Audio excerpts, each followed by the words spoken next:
Hello, my name is Hakon, and welcome back, all you fabulous fighting fantasy aficionados, for the fifth run into the fantastic fighting fantasy 50th book of Return to Firetop Mountain. That's a lot of F's right there.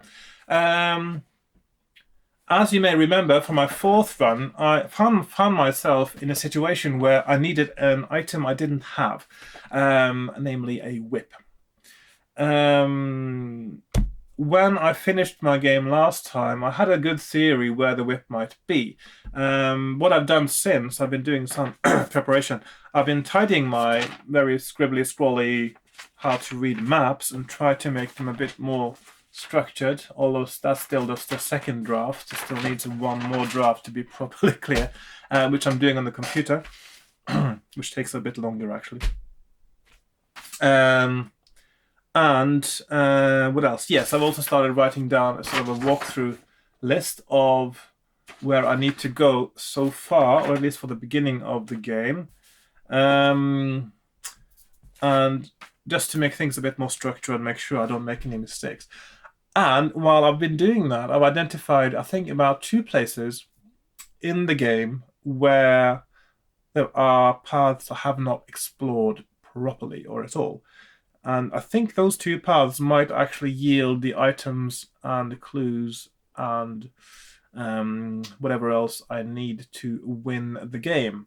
They might also, of course, include more perils, more traps, more monsters, and more ways to die. But today I will try, hopefully, fingers crossed, to find the right path to Azegor and see if I can beat him at his own game. So he is, very good at keeping strangers out of his mountain, that's for sure. Right. Yes. No, there was nothing else I wanted to say, I don't think. Or if it was, I have forgotten now, which is quite normal. If it is important, I will remember and I will tell you later, if that's okay with you. Okay. So without further ado, I will move the camera down to my desk again and get my equipment out and lead you through another potentially disastrous and deadly run of Return to Firetop Mountain.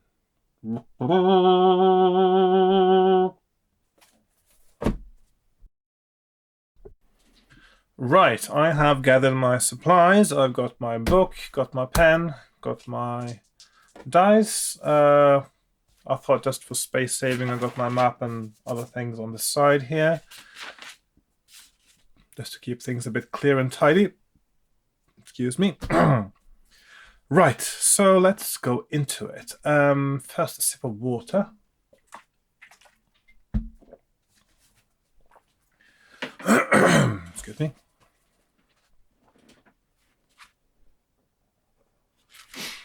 Right.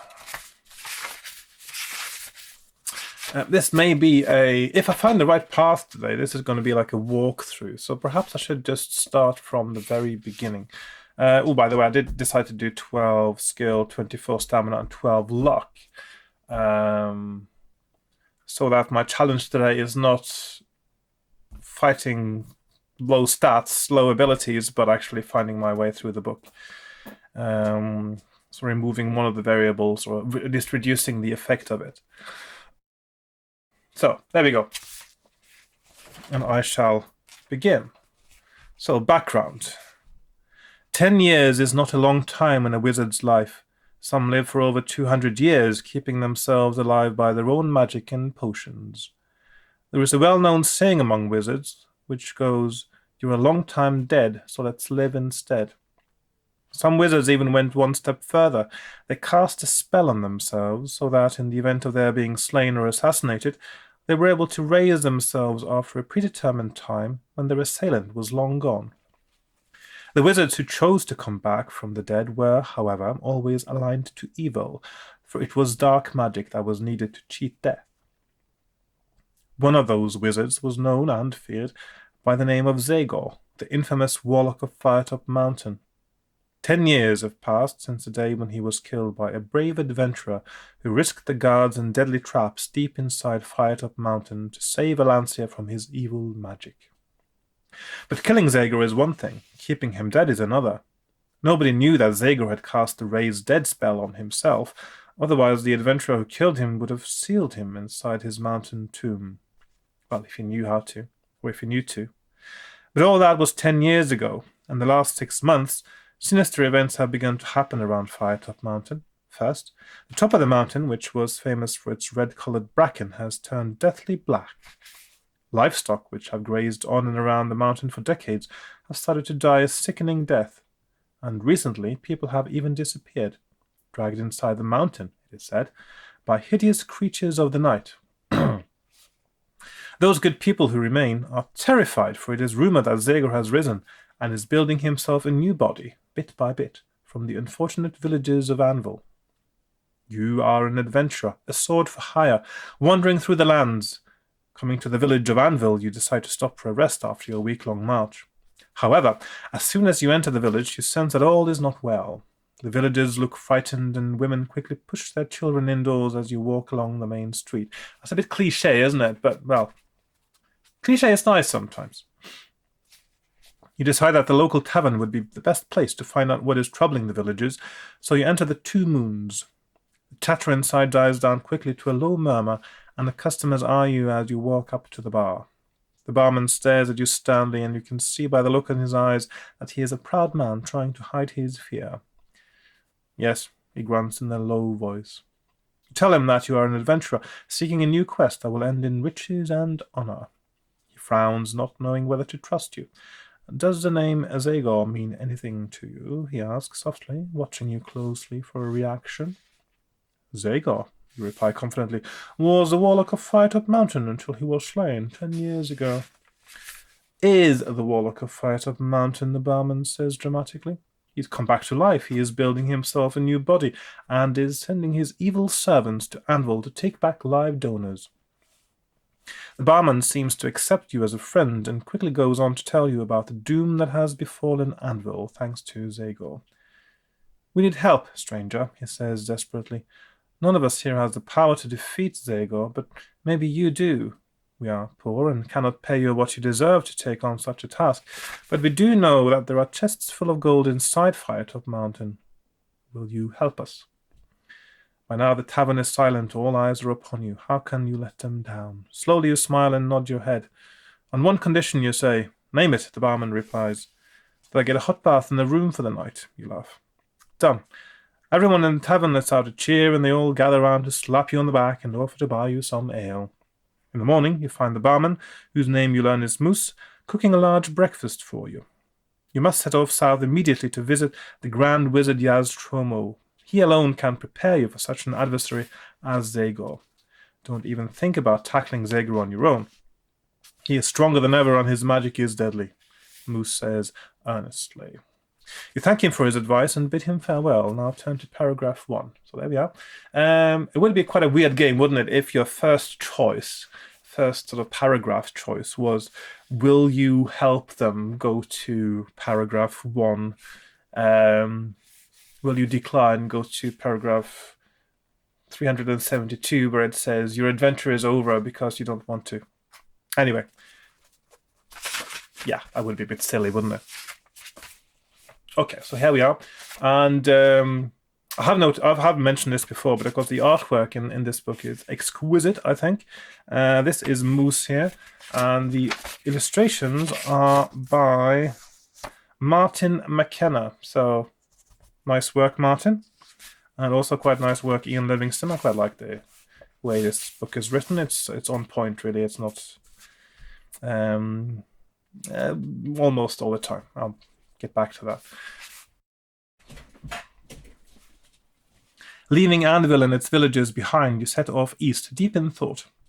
Firetop Mountain is only a short distance from Anvil, but to go all the way to Yaztromo's tower first would mean losing many days' valuable time. How could Yaztromo help? Ever since he single-handedly defeated 8 ghoulish dark elves on the edge of Darkwood Forest, the place where he built his famous tower, his reputation has grown. Wise, good, powerful, philanthropic, and many other words were used to describe the great Yazdromo. Many sought his help against evil, and none were turned away. Suddenly, there is a shout from behind you. Spin around to see Moose running towards you. You notice that his sword is drawn, and there is a look of alarm on his face. Zago will know of your plan unless we can catch the 2 trackers I saw running from Anvil a few minutes ago. They must have overheard us and are running back to inform Zago. Quick, follow me, we must catch them, Moose says hurriedly, still panting. He runs off into the undergrowth, shouting at you to follow him. If you wish to do so, turn to 341. If you would rather continue to walk along the path alone, turn to 161.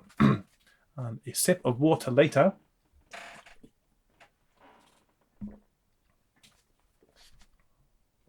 I will follow him. And go to 341. You run after Moose, keeping your head down to avoid the many outstretched branches. You catch sight of something sparkling in the bushes. If you want to stop briefly to find out what it is, turn to 82. If you do not wish to stop, turn to 267. I know I lose nothing by picking it up, but I gain something, so I will go to 82. You find a round, polished shield, half buried in the dirt. Take it if you wish, and turn to 267. I'm taking it. I would make a note normally, but I just can't be bothered because I remember these things now. I've played it enough times to know what I've got. You have to run hard to keep up with Moose. He zigzags through the undergrowth, glancing down at the ground occasionally for prints. All at once he stops and puts his arm up for you to stop running too. You hear a rustle of branches to your left, followed by a piercing howl. Will you charge into the bushes towards the noise, turn to 72, or stand your ground? I don't need to stand my ground, even though I do have a shield which protects me. There is no point. I will go to 72. And this is what we're chasing. Very nice picture again. You leap into the bushes, your sword cutting through the air. To your right is Moose, and in front of you are the 2 servants of Zagor. They crouch, daggers drawn, and growl, foamy spittle dripping from their dog-like jaws. Half dark elf and half goblin, trackers are perfect hunters and messengers, always armed with a crossbelt of throwing daggers across their chest. They will not usually fight openly unless cornered. Suddenly they throw their daggers at you and Moose and draw their short swords. But you are ready and duck below the flying dagger. Wasting not a second more, you charge at the nearest tracker, which has a skill of 7 and a stamina of 6. So, combat. You would probably all know this, but in combat, first we roll 2 dice for the monster we're fighting. We roll the 5. We add that to the skill, that's 11. And then we roll for ourselves and add that to our skill, and whichever is higher is the one that injures the other. And if it's equal, then it's a draw and you roll again. In this case, he just cannot beat me, and so I injure him, and his stamina is now 4. So I will roll for the tracker again. He rolls a 6, which is 13, which again means he actually automatically will injure him, so he's got a stamina of 2. He rolls a 10, and that is 17 altogether. I roll a 9, and so he is dead.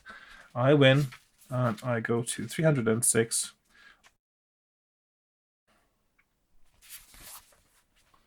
You pull your sword free from the tracker's chest and, looking round, see that Moose has also been victorious, despite a deep gash in his left arm. A search of the tracker's bodies reveals 6 gold pieces, each stamped with the letter Z. You agree to keep 3 each, and you also take 2 steel daggers.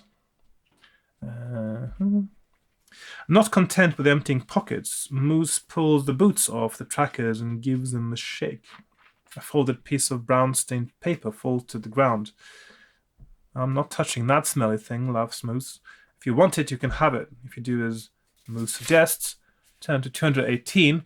If you would rather leave the paper on the ground, turn to 106. And now, for those of you who remember my first run, I did read the paper, and the paper is actually a curse. And if you do read it, I think your skill and was it skill and luck that went down? Both. No, it's just the skill. The skill goes down by 2, which is absolutely horrible. And if that happens, you basically you will not be able to win the game. So I'll leave the paper on the ground and I go to 106. You walk back to the path with Moose, deep in discussion about Zagor. Mission accomplished anyway, Moose says cheerfully. At least Zagor doesn't know you're coming. Eventually you shake hands and say goodbye. Moose sets off on the return journey to Anvil while you follow the path in the opposite direction. Turn to 161, and for those the perceptive of you, you notice that 161 is also where you would have gone in the beginning if you didn't follow Moose, which means it doesn't make a difference in terms of alerting Zagor whether you do this or not, but you do need the daggers and the shield, I think. Well, certainly the daggers and maybe the golds, depending on where you're going. So, the shield is useful, I think, later. The daggers certainly are necessary. So, go to 161. By midday, the sun overhead is shining brightly and it is uncomfortably hot as you walk along the dusty path. You hear the sound of someone whistling. Then in the distance you see an old man leading a donkey. 2 large wicker baskets piled high with mushrooms are strapped to the donkey's back. As you approach the man, he comes to a halt and, standing boldly in front of his donkey with his arms folded across his chest, he says, "I'm Dungheap Dan, the Mushroom Man. I'd rather be a poet than a man who has to hoe it." And yes, Ian Livingstone, you may make a good game, but if you want to do poetry, please call me next time because I could do better than this. Yeah, well. He smiles and bows as if waiting for applause. If you want to talk with Dan, turn to 286. If you'd rather ignore him and keep on walking, turn to 237. I'm not sure if you actually need the mushroom. I have got to the place in the book where if you do the wrong thing, or you will need a mushroom or you will die. But if you just don't do that thing to start with, you wouldn't need the mushroom. So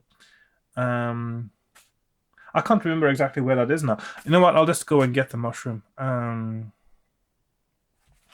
Just to be sure, I don't make... although I think I remember where it is, and it should be noted on my map. You open your mouth to speak, but Dan immediately interrupts with another rhyme. "Take a mushroom, I won't tell. When you're ill, it will make you well." Another not so impressive poem. You realize that talking to Dan would be a waste of time. You accept his gift gratefully, putting the mushroom in your backpack. Dan then sets off with his donkey towards Anvil, leaving you to continue east. Turn to 237. Half an hour later, you come to a place where the path splits. If you wish to keep walking east towards Firetop Mountain, turn to 19. If you would rather turn south towards Darkwood Forest and Yaztromo's Tower, turn to 120. Of course, we did once go straight for Firetop Mountain, but the thing is, if you go straight for it, there are a few things you will procure in the town or city of Card, which you will get to when you try to find Yaztromo, that you will need later in the game, and you can't do without them. That is to say, I mean, you need to find a magnifying glass, or you need to get a magnifying glass. If you play with the intent of one run through giving you all the information you need to win, then there is no way out of going to find Yaztromo.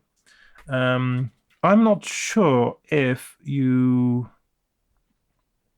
I think it might be possible if you if you play in the way that you say that not only do you learn the path from your previous run where you die, but you also learn the clues from your previous runs. It may be possible to skip going to Yaztromo, actually.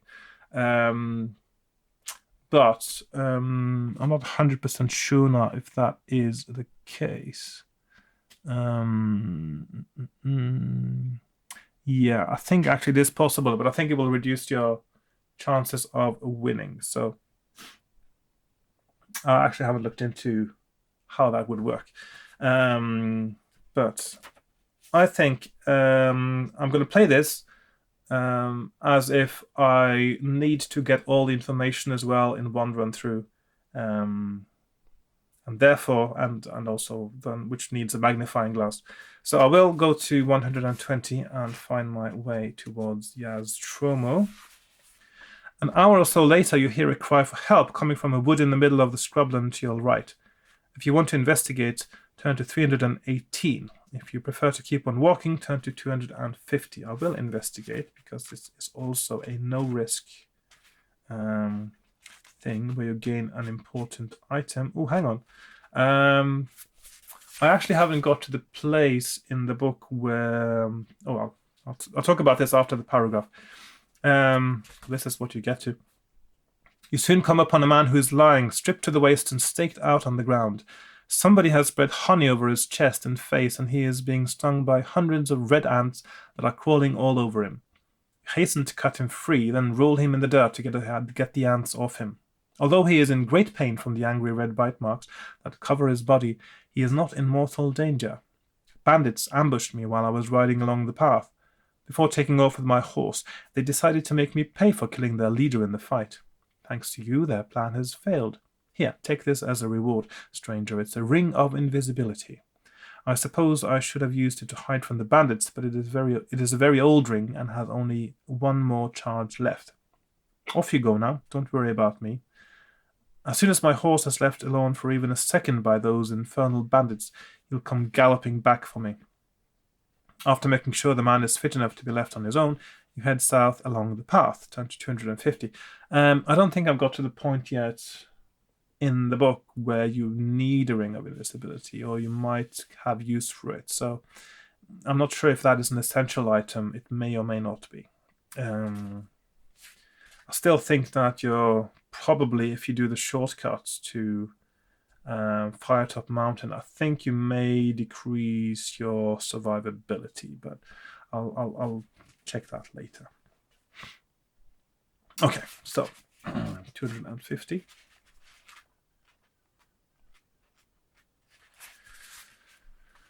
The rest of the day passes without incident, and as the light starts to fade, you begin to think about finding a...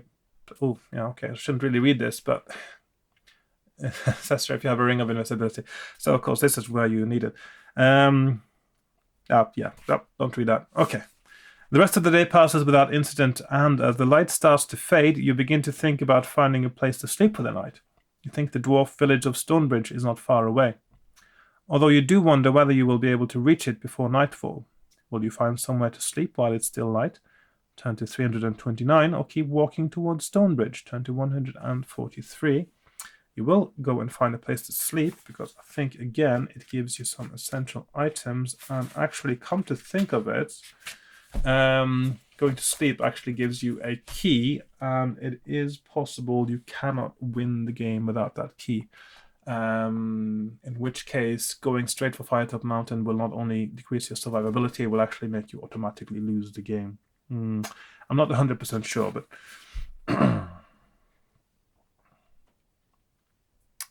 You leave the path and wander into the undergrowth. Eventually you come across the ruin of a wooden hut, which looks as if it was burnt down years ago.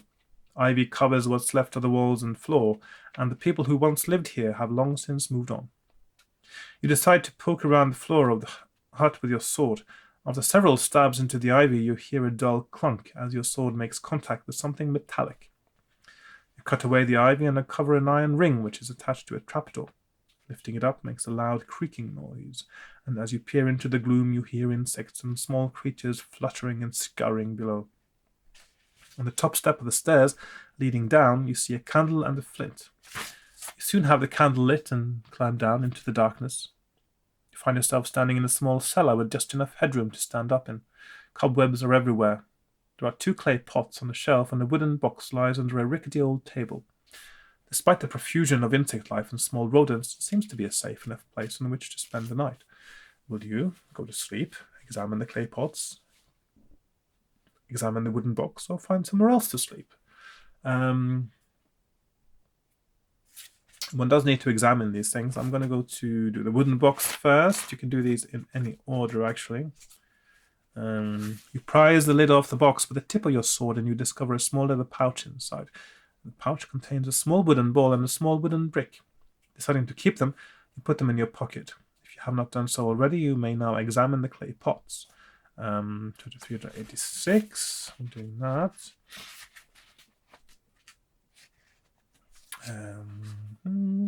The first pot is empty, but the second contains a large iron key with the number 142 stamped on its barrel. You decide to keep the key and you make a mental note of the number. If you have not done so already, you may now examine the wooden box or go to sleep. If you would rather find somewhere else to sleep, turn to 180. And did I decide whether that was the safest thing to do?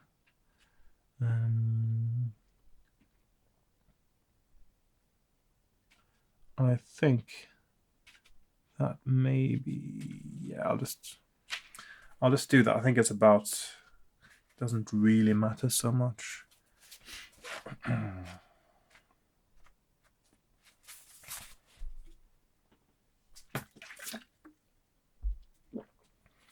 You leave the ruined hut and walk over to some rocks, hoping to find a safe place on which to sleep. To reach the rocks, you have to walk through a patch of plants that are red in color, the same fiery red that made Firetop Mountain famous. Unbrushing the plant's long leaves with your leg, you become aware of a very sweet smell in the air. You immediately feel relaxed and very tired. So tired, in fact, that you cannot keep your eyes open a moment longer. You topple to the ground in the middle of the sleeping grass, and you fall into a deep sleep full of vivid dreams. Test your luck. So there we are, first luck test. And that was fine. Of course, now this is where it becomes trickier, because now our luck is down to 11. Lucky turn to 150. You wake up the next morning feeling as though you have slept for 100 years. Regain 2 stamina points. Still yawning, you walk back to the path and continue southwards. Turn to 238. So I don't have any stamina to regain. That is fine. A brisk 3-hour march brings you to the outskirts of Stonebridge. You walk into the village and are met by 2 dwarfs. News travels fast in the Lancia, for one of them says, "Welcome, stranger." Yeah, well, not the news of my name, obviously, but this is what they call me in this book, because, well, the name of the adventurer might be different, wouldn't it? "Welcome, stranger, we have been expecting you." Just like Mr. Bond. Seeing your puzzled look, he continues, "A messenger bird brought us the news from Anvil, and we wish to help you so that you can meet Yaztromo. It is a good fortune that you came to visit us, because Yaztromo is not at his tower at present. He has gone to the town of Card, which is far to the west of Stonebridge, down the Red River. Plague has broken out there, and he has gone to help, but we are not sure if this is of Zago's doing. We have a fast-sailing boat that can get you there in half a day. It is manned and ready to sail immediately. Come now, follow us. We have no time to lose." Excuse me. You follow the 2 dwarfs through the village to the banks of the Red River, where a strange-looking sailing vessel is moored. It is about 10 meters long and is narrow, but with canvased racks sticking out on both sides. A 5-meter pole pokes threateningly out of the bow, doubtless a ramming weapon. The mast is tall and curved, somewhat resembling an enlarged longbow. The massive sails flap noisily in the wind, waiting for someone to harness their power. 9 men stand in line before the boat, their faces brown and lined, as all seasoned sailors' faces are. The dwarf points to the men and says, "These men are good friends of the dwarfs of Stonebridge. They will take you to Card." Pointing at the shortest man, who is standing at the head of the line, he continues, "This is Zach. He is in charge. The helmsman's name is Laurie. The others are Phil, Ian, Stewie, Crook, Mark, Neil, and Andrew." You greet the crew and climb aboard. The vessel feels very unstable, being so narrow, and starts to rock from side to side. "We're out of here," shouts Laurie, jumping aboard. The 2 dwarfs untie the boat as the rest of the crew also jump on board. They rush about their various tasks, pulling on ropes, balancing the boat, trimming the huge sails. The boat pulls away immediately, ploughing through the water at an alarming rate. Ahead, you notice a rowing boat lying upside down and bobbing along downstream. An orc is clinging to the upturned hull. If you want to tell Laurie to slow the boat in order to pick up the orc, turn to 398. If you would rather sail on, turn to 136. And of course, my first run through, I did stop for the orc. Not a good idea, because this is an ambush. So I'm going to 136. As your boat speeds by the orc, he snarls and hurls the throwing axe at it. Roll 2 dice. If the total roll is between 2 and 9, turn to 112. Yes, it is. The axe thuds into the back of Phil, who topples over into the river, dead even before he hits the water. The boat sailed on, her crew silenced by the unexpected loss of one of their number. Test your luck. And 8, so that is lucky. I think I've always failed that one. So, a white dove circles and lands on the deck, and you notice that a small pouch is attached to its leg. The bird appears to be unconcerned as you untie the pouch from its leg. Inside you find a message from Moose. Zager has sent a doppelganger, a ghost-like impostor of Yaztromo, to trap you when you reach Card. But as you know, doppelgangers always have green eyes, and Yaztromo's eyes are blue. Beware. So, of course, we know the doppelganger from our first run-through as well, where we accidentally shook his hand. Wondering how Zago has found out about your mission, you throw the message into the river. The dove flies off as the boat continues its rapid journey downstream. Turn to 11.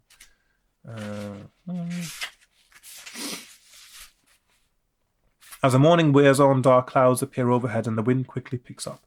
The unstable boat is caught by a sudden gust and tilts disconcertingly over to one side. If the crew consists of 5 or fewer members, including yourself, turn to 54. If there are more than 5 crew left on board, turn to 312. There is more than 5.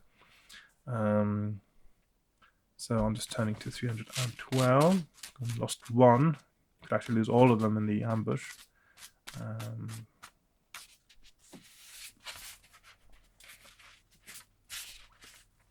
The crew react by easing the sails and balancing the boat quickly and without undue effort.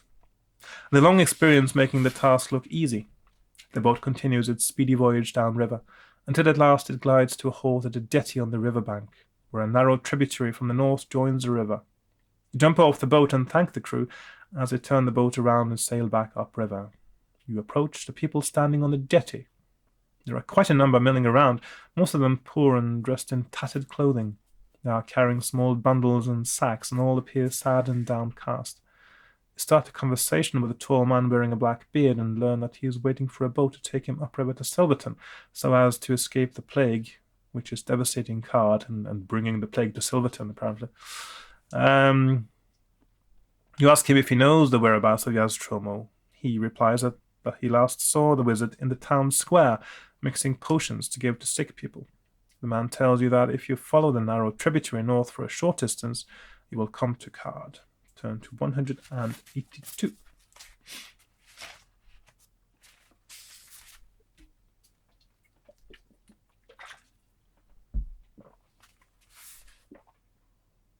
Right, we have a lovely picture again. You soon arrive at the outskirts of the town, and all about you sense an atmosphere of despair. The occasional person you meet looks either ill or scared, and there is a slight whiff of decay in the air. A cart track runs from the tributary to the town gates, and you see an old man walking along it towards you. He is dressed in long, flowing scarlet robes, and his hair and beard are long and white. From 20 meters away he calls out to you, saying, "Welcome, stranger. I am Yaztromo, the wizard you are seeking, I believe." On reaching you, he puts out his hand in greeting. His face is suddenly lit up by the sun as a cloud passes by, and his green eyes sparkle.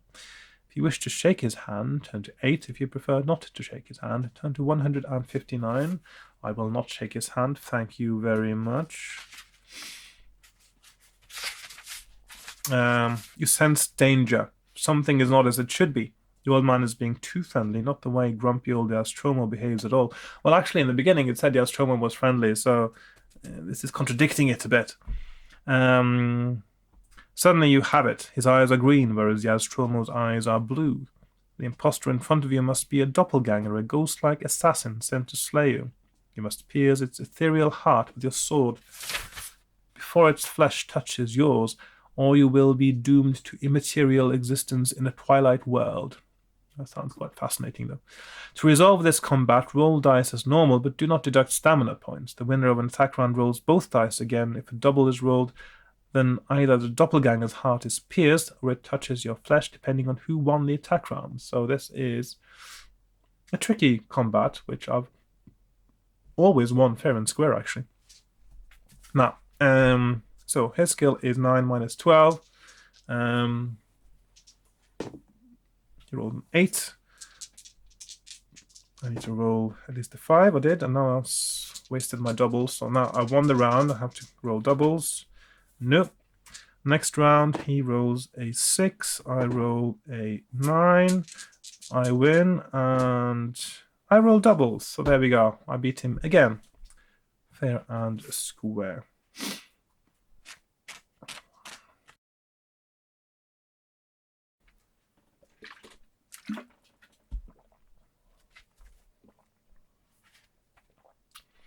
The doppelganger screams and disintegrates and drifts away like smoke on the wind.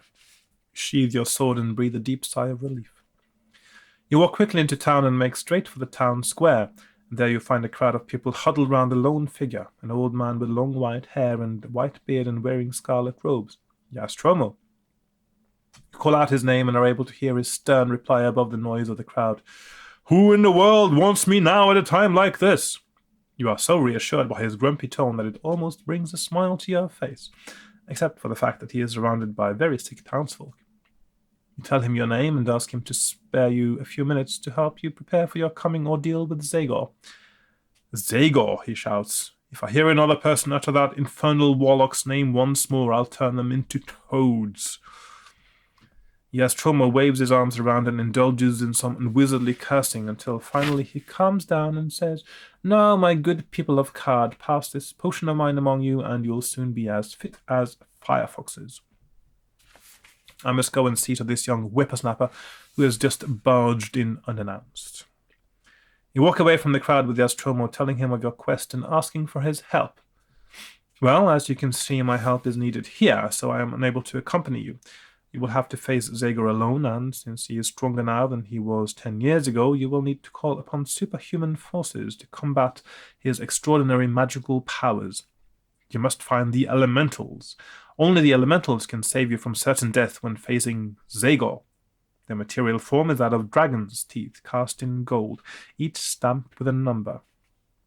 Each tooth has a special power, but you must learn the magic word that releases their elemental powers. Then it will simply be a matter of throwing the teeth on the floor in order to activate them. Curiously enough, you will find the dragon's teeth inside the labyrinths of Firetop Mountain. It is part of the price for invoking the Raise Dead spell that its user must offer the chance of his own demise. But as you would expect, Zagor has hidden the dragon's teeth carefully. You'll need at least 2, but the more the merrier, as they say. Now I must return to my patients. Nostromo gives you a hearty slap on the back, then returns to the sick people of Card. He stops for a moment, looks back at you and says, Go and see Zoot Zimmer in Hobnail Street. He's got a giant eagle that could fly you to Firetop Mountain. And it might be worth paying a visit to Deep Sea Dowland's store in Pudding Street. He's got some useful items in there. He has some gold to spend. Nostromo hurls a leather pouch in your direction, then turns to his ailing townsfolk without waiting for you to thank him. You set off without further delay, heading for Pudding Street. You find Deep Sea's store at the end of a row of shops. Sitting outside the shop is a small boy who is playing with some wooden bricks. If you want to talk to the boy, turn to 233. If you would rather enter the store without delay, turn to 345. Now, I know that if you try to enter the store without talking to the boy, you actually don't get to shop, so but it's locked. So I'm going to go to 233. You say hello to the little boy, but he doesn't look up from his toys. If you're looking for Deep Sea, he's not here, the boy says sulkily, but if you give me a wooden brick for my set, I'll go and fetch him. You're amazed by the boy's cheek and feel like clipping him round the ear. If you have a wooden brick and are willing to give it to the boy, turn to 116, which we do, because we found one when we were bedding for the night. Here we are. The boy's face lights up when you give him the wooden brick. He jumps up and runs off, returning in a few minutes with a rather tubby old man who is chewing on a chicken leg. He's wearing a white apron and seems to be a jolly old soul. Shop's closed this afternoon, he says with a smile, but seeing as you gave a present to Deep Sea Junior here, I don't mind opening up specially for you. He opens the door and you follow him into the rather dingy shop. Obviously, many of the objects have stood here for years, as they are thickly coated with dust. There's a stuffed bear, some juggling clubs, hoops, large vases, shields, lanterns, boxes, carving statues, paintings, bottles, urns, jars, books, maps, clocks, wigs, games, boots, and hanks of different coloured rope. Excuse the mess, says Deep Sea. I must get around to clearing the place up one day, but people usually find what they are after in Deep Sea's store. That they do. The King of String, they call me. Now, how much have you got to spend and what do you want? You open Nostromo's pouch and empty the contents on the countertop. You count out 15 gold pieces, and you decide to keep back 5 and spend 10. You ask what might be useful for dungeon exploration, and Deep Sea replies, here's my list of equipment for that kind of foolhardiness. Everything costs 2 gold pieces. Choose what you like. He shows you a slate on which the following items are listed in chalk. Lantern, rope, hammer and iron, spikes, garlic, mirror, axe, water bottle, magnifying glass, quill, ink and paper, silver dagger, leather gloves, and healing balm. You choose 5 items, and I'll just make a note of these. So I want the lantern. I want the rope. I want the mirror. I want the magnifying glass. And leather gloves. Leather gloves. I think I might need those. You choose your 5 items and hand over 10 gold pieces to Deep Sea. He thanks you for your custom and you leave the store with directions on how to find Zoot Zimmer. Turn to 309.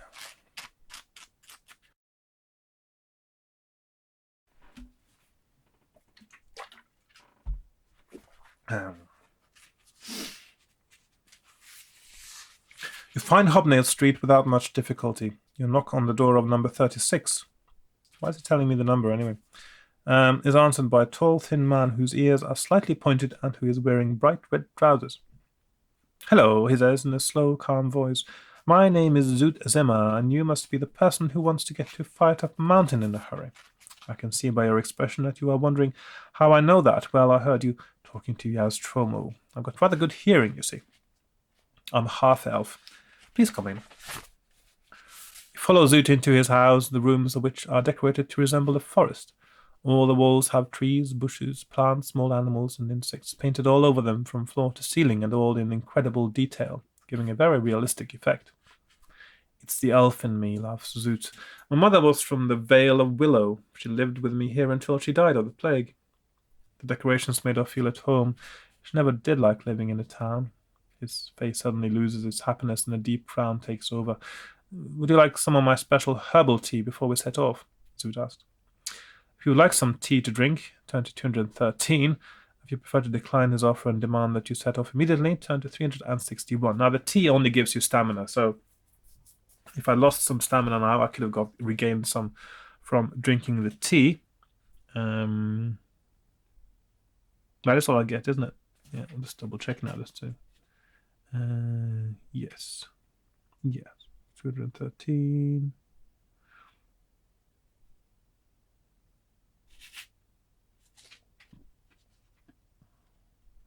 Yeah, stamina. That's it. So no point at the moment. I'm going to 361.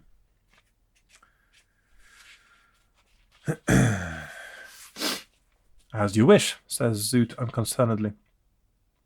You follow him outside into a courtyard at the back of the house. There he looks up into the sky and lets out a high-pitched whistle. Moments later you see a speck in the sky which grows bigger as it glides down effortlessly towards you. It is a huge, beautiful eagle. Its feathers are magnificent shades of golden brown. With its wings outstretched, it lands in the courtyard. Turn to 71. The giant eagle appears to be completely unperturbed when Zoot fixes a harness and a 2-man saddle across its back. When he has finished the job, Zoot turns to you and says, "Don't even think about offering me payment for this trip. I just want my mother to be avenged, as I am convinced that this terrible plague which is destroying Card is of Zagor's doing." Come on, climb aboard. You do as Zoot asks, and with a flutter of its massive wings, the eagle carries you high into the sky.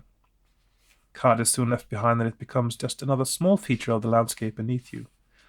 The sensation of flying is exhilarating, and for a moment you forget the dangerous tasks that await you.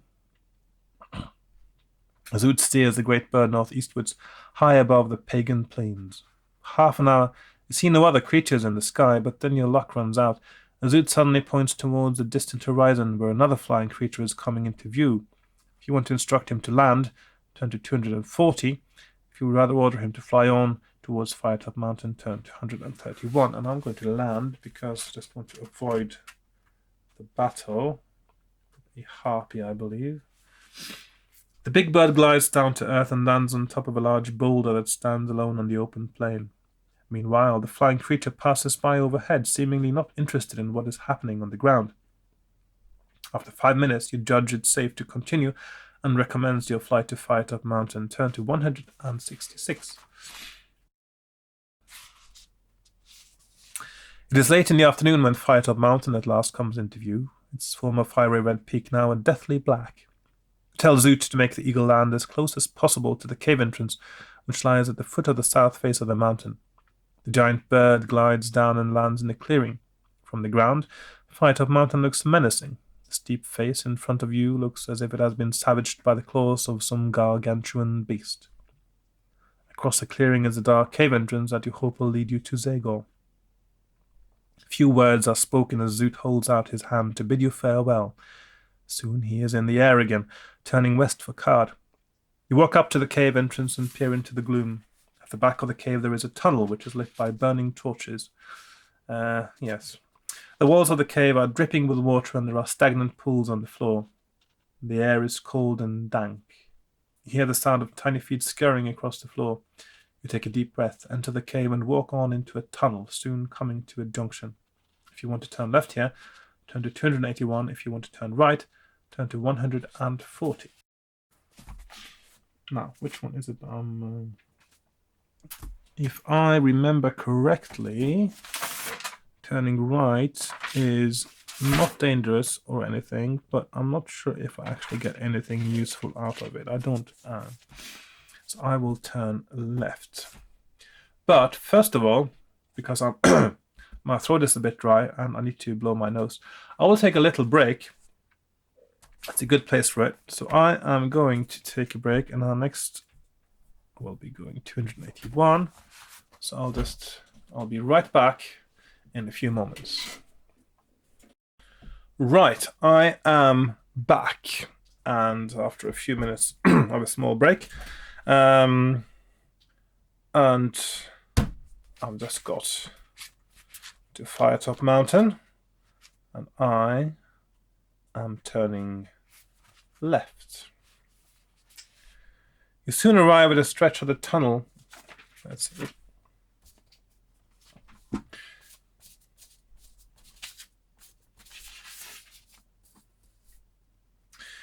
Sorry. You soon arrive at a stretch of the tunnel where it curves to the right, and you come across a short humanoid skeleton propped up in a recess in the wall. The skeleton is wearing leather armor which is dusty and cracked. There are cobwebs over its face and its jaw hangs open. It must have stood here undisturbed for years. You walk on round the corner and see 3 doors in a row along the left-hand wall. All 3 doors are heavily padlocked and iron bars are bolted across them. They do not appear to have been opened for years. You soon come to a junction. Looking left, you see that in a further 10 meters, the tunnel ends at a wall. You turn right and come to another junction. If you wish to turn left here, turn to 37. If you prefer to keep going straight on, turn to 152. Let's see if I can find my... let's see, I'm going to turn left.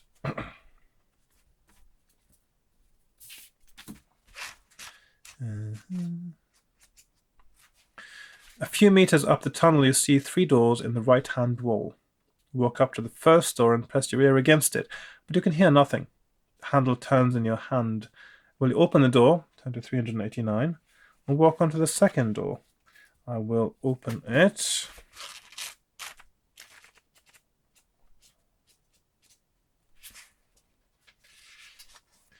The room is quite small and its floor is covered in bones, debris, and dirt. In the far corner, you see a chain which is bolted to the wall. Will you rummage around in the dirt, pull on the chain, or walk onto the second door? I will... Let's see, did I conclude that I needed anything in this room? Hang on, I just need to see if I can find my map now. So, 281, 37, second room.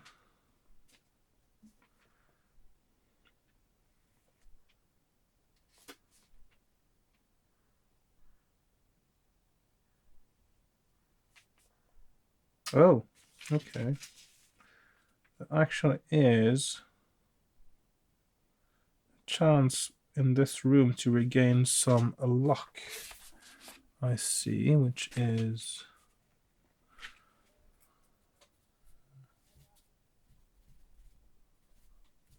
Okay. Right, so I will pull on the chain. So I'm going to 332. The stone to which the chain is attached starts to move. You pull even harder and the stone comes flying after the wall, almost knocking you off your feet. You inspect the hole and realize that you have opened a secret compartment. You try to fit your head through the hole in the wall to see inside the compartment, but your head is too big. Will you put your arm into the compartment, rummage around in the dirt, or leave the room? I'm going to put my arm into it. That's 92. You reach down into the compartment until your hand touches a jelly-like substance at the bottom. If you're wearing leather gloves, turn to 178, which I am. Your fingers feel their way through the jelly at the bottom of the compartment and come into contact with a small cylindrical canister. You lift it out and are surprised to see that your glove is now smouldering. The jelly must have been acidic, you deduce, and it was fortunate that you were wearing gloves. Add 1 luck. 1 luck point. So that is, let's see, 170 plus 1 luck. You see that the canister is made of iron and the lid will unscrew. You decide to unscrew the top slowly. As you do so, green smoke starts to creep out. If you want to throw the canister back through the hole in the wall, turn to 235. If you rather continue unscrewing the top, turn to 134, which I will. Done this before, you see. It's not that dangerous. The green smoke continues to escape from the canister, but it does not do you any harm. It soon disperses and drifts away. Inside the canister you'll find a dragon's tooth made of gold and with a symbol of a heart inside a flaming circle stamped on its base. So it's not one of the teeth I'm technically looking for. After examining it, you place it carefully in your pocket, add 1 luck point. So you actually gain back your luck at this point. If you have not done so already, you may now rummage around in the dirt, which I don't think actually gives us anything of interest. So I'm going to walk on to 56.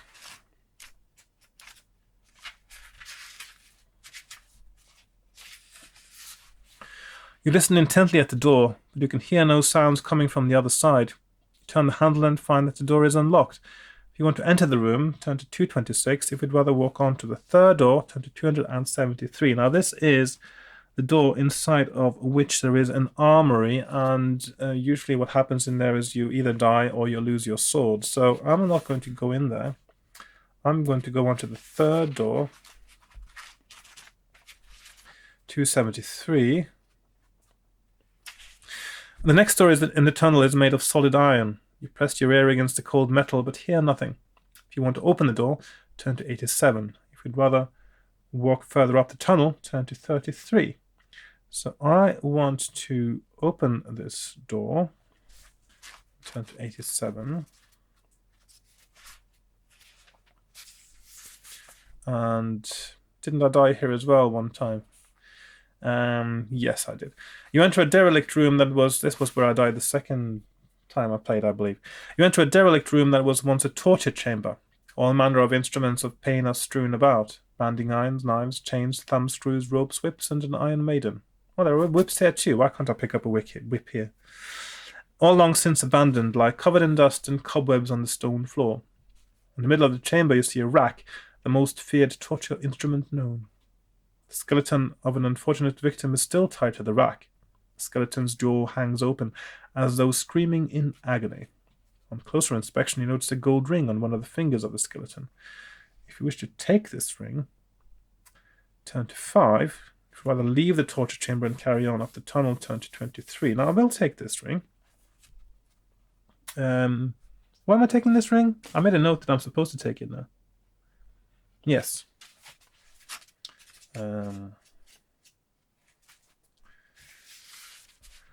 As you lean over the rack and reach for the skeleton's finger, you hear a smothered laugh coming from above.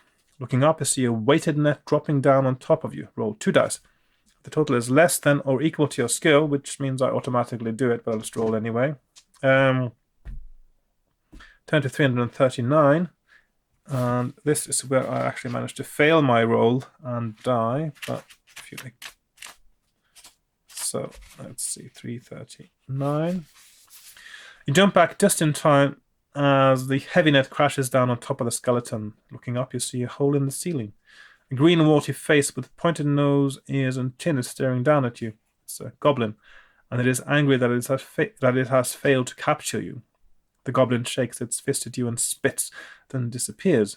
If you want to climb up the rope that is hanging down from the ceiling and attached to the net and chase after the goblin, turn to 51. If you would rather take the skeleton's gold ring, turn to 215. If you want to leave the room, go to 23. Now, this is one of the points in the game where I haven't explored. I have not chased after the goblin before, so this is the virgin territory for me anyway. So I'm going to go with 51. You climb up through the hole in the ceiling into a small candlelit room. Spelling mistake there, or typo. Candlelit room with the stone walls and the low roof, too low to allow you to stand upright. There is a narrow tunnel in one of the walls. A large sword hangs on the wall next to the tunnel entrance. Its blade is made of a dark, almost black metal. Black metal, that's a music genre for you. If you wish to take the sword, turn to 355. I will take the sword, thank you very much. Scratched on the hilt of the sword is the name Darkblade Skullbiter. The name sends a shiver down your spine when you remember that it belonged to one of the fiercest Chaos champions who ever lived. You wonder why Darkblade's legendary sword is hanging in the goblin's wall deep inside Firetop Mountain, but for the time being, your question must remain unanswered. With the Chaos champion's sword in hand, you squeeze yourself along in the narrow tunnel. Turn to 68. The tunnel is dark and you are forced to use your hands to grope along the floor ahead of you to avoid the chance of falling down an unseen shaft. About 20 meters further ahead, your hand encounters an iron spike that has been driven into the stone floor. Beyond the spike, the floor disappears and becomes total black void. You're fairly sure that the tunnel ends at the far side of the shaft, since you can just make out a wall, a certain dead end. Just as you're wondering how far down it is to the bottom of the shaft, you hear the unnerving sound of metal grating on stone coming along the tunnel behind you. You feel trapped. Perhaps it's the goblin, but how could he be behind you, since you did not find him in his room? If you want to turn around and crawl back along the tunnel, turn to 114. If you rather attempt to climb down the shaft, turn to 383. I'm going to climb down the shaft. 383.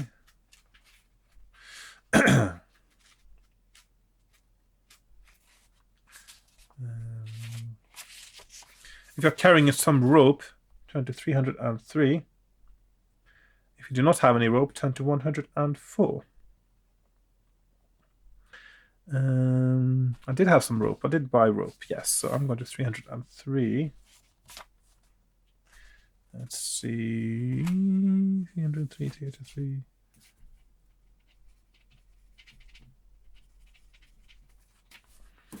Okay, so 303. You loop the rope around the metal spike and lower yourself slowly down into the inky blackness of the shaft. You reach the bottom a few meters below and retrieve your rope. If you are carrying a lantern, turn to 80. If you do not have a lantern, did I have a lantern? Had a lantern. Turn to 278. So I do have a lantern.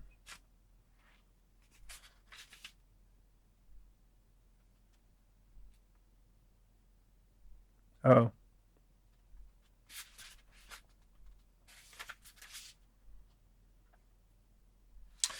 Lighting your lantern, you find yourself in a small empty chamber, which has a tunnel leading from its far wall. There appears to be a message on this wall written in yellow chalk. If you want to read the message, turn to 323. If you would rather walk straight along the tunnel, turn to 372. And...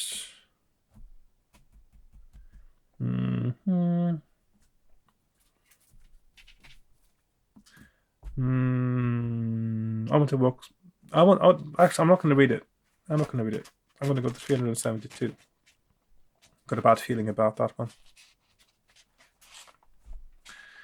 The tunnel leads into a candlelit room, correctly spelled this time. It is littered with many skulls, human and animal alike. 2 candles, both of which are burning in their brass holders, are mounted on wooden pedestals on either side of the tunnel's entrance. In the opposite wall, the tunnel continues into the distance, lit by a long line of torches. So, torches everywhere. I mean, they don't last long. Who's replacing them all the time? You step into the room, and as you do so, the skulls start to shuffle towards you, making the floor by the tunnel's entrance look like a cobbled path. If you try to leap over the skulls, turn to 47. If you'd rather brave walking through them, turn to 173. So I want to leap. That's usually a skill test, isn't it? You take a couple of steps back, then run forward and jump as far as you can over the skulls. Roll 2 dice. If it's less than or equal to your skill, which it is, turn to 168. You just managed to clear the skulls, and without stopping to look around, you run on into the new tunnel, turn to 314. Okay.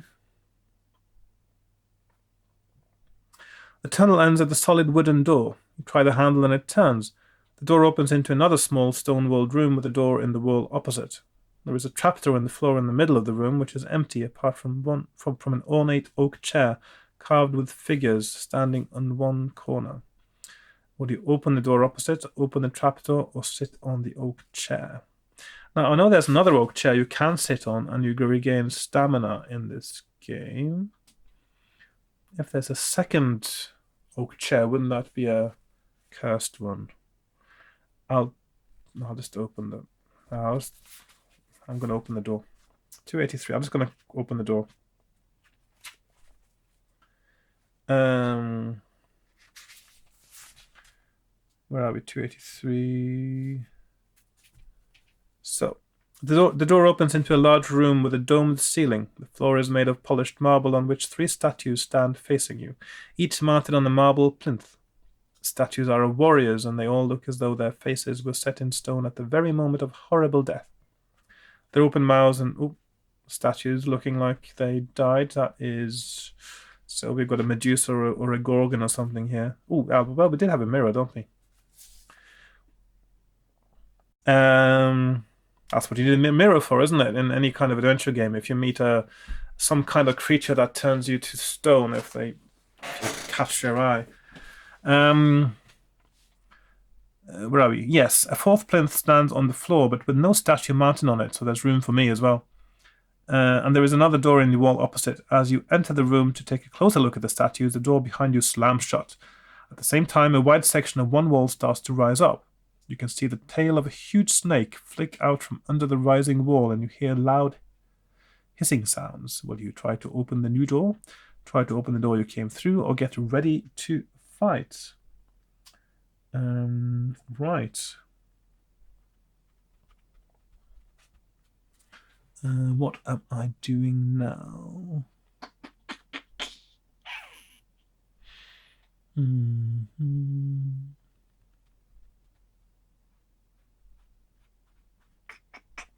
I suppose I should just get ready to fight, shouldn't I?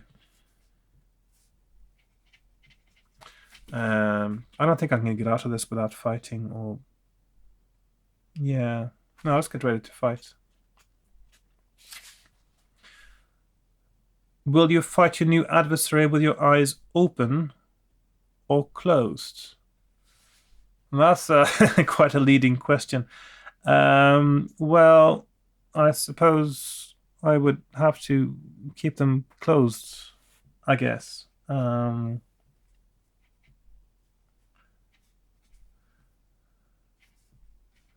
Right, because this is a... Yeah. I want to keep them closed because this is... Okay, so we have... Yeah. You turn your head away before the hideous creature can look you in the eyes, knowing that catching her glance for just a second will be enough to turn you into stone. You must act quickly to defeat her. Will you attack her with your sword, with your free hand covering your eyes, or search your backpack for an item to use against her? So I know I have a mirror, and I know this should work based on Greek mythology again. Jason and the Golden Fleece and all that stuff, and the Medusa. If you are carrying any of the following items, you have time to grab just one before the advancing Gorgon is upon you. And now it says it's a Gorgon, even though I didn't really know that before, did I? Will you choose garlic? Garlic seems to be sort of the panacea for everything, or at least it's suggested as a panacea for everything in this game, but of course it doesn't really use... There's no use against anything but the vampire. A mirror or a whistle? I'm going to go with a mirror. Thank you very much. Deep Sea. You hurriedly take the mirror out of your backpack and, with eyes tight shut, hold it out in front of you, hoping to reflect the Gorgon's deadly gaze back at her. Test your luck. So my luck is actually 12 now, so I will make this. 11. Yeah, that was lucky. Yeah, literally. If you're lucky, turn to 96. I am lucky, so I'm going to turn to 96. The Gorgon catches sight of her own deadly gaze in the mirror and lets out a brutal, ear-piercing scream. Suddenly motionless, she begins to tremble, and her scaly skin slowly lightens until it is the color of sand. In a few seconds, she turns to stone, to become a statue in her own lair. You allow yourself a grim smile while wondering what other hideous creatures still lie in wait inside Zago's mountain labyrinth. If you want to open the door in the far wall, turn to 347.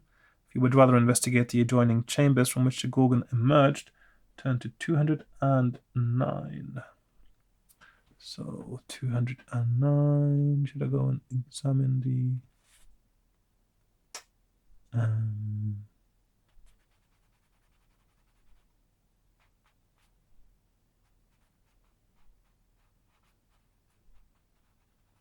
Just wondering if...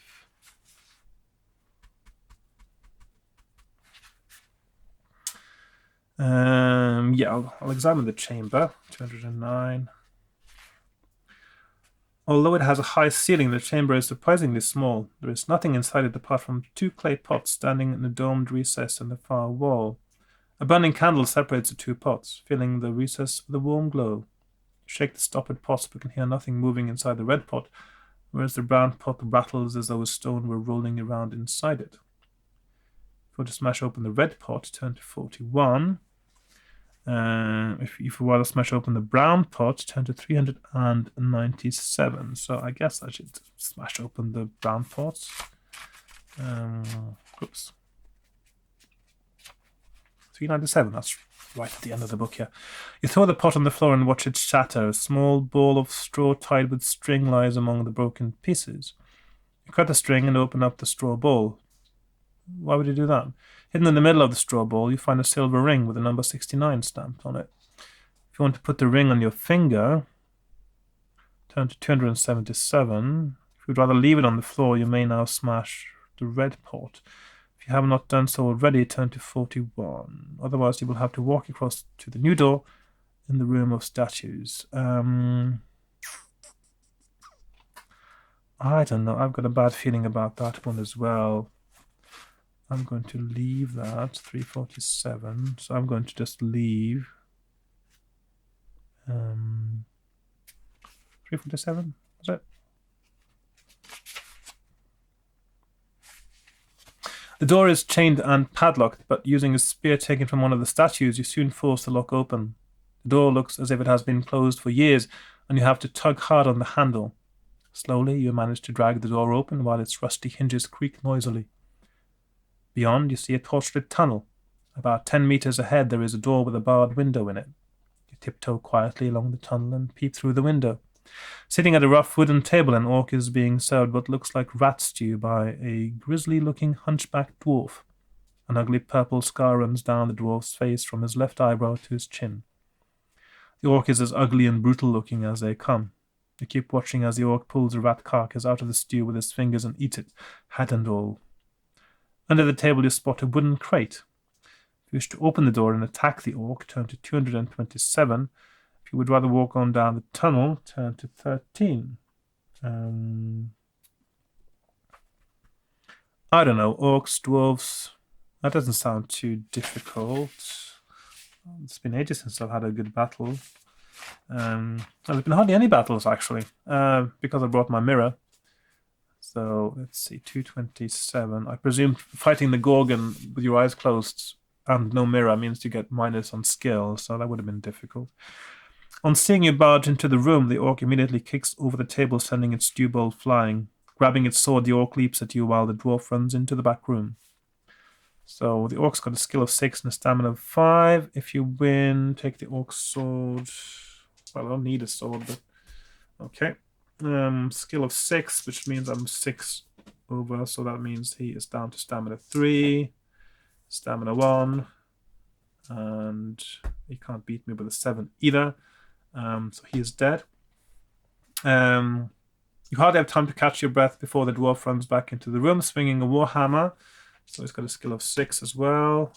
Also 7, that means he's down to stamina 2, and he rolls an 8, which means it could be a draw.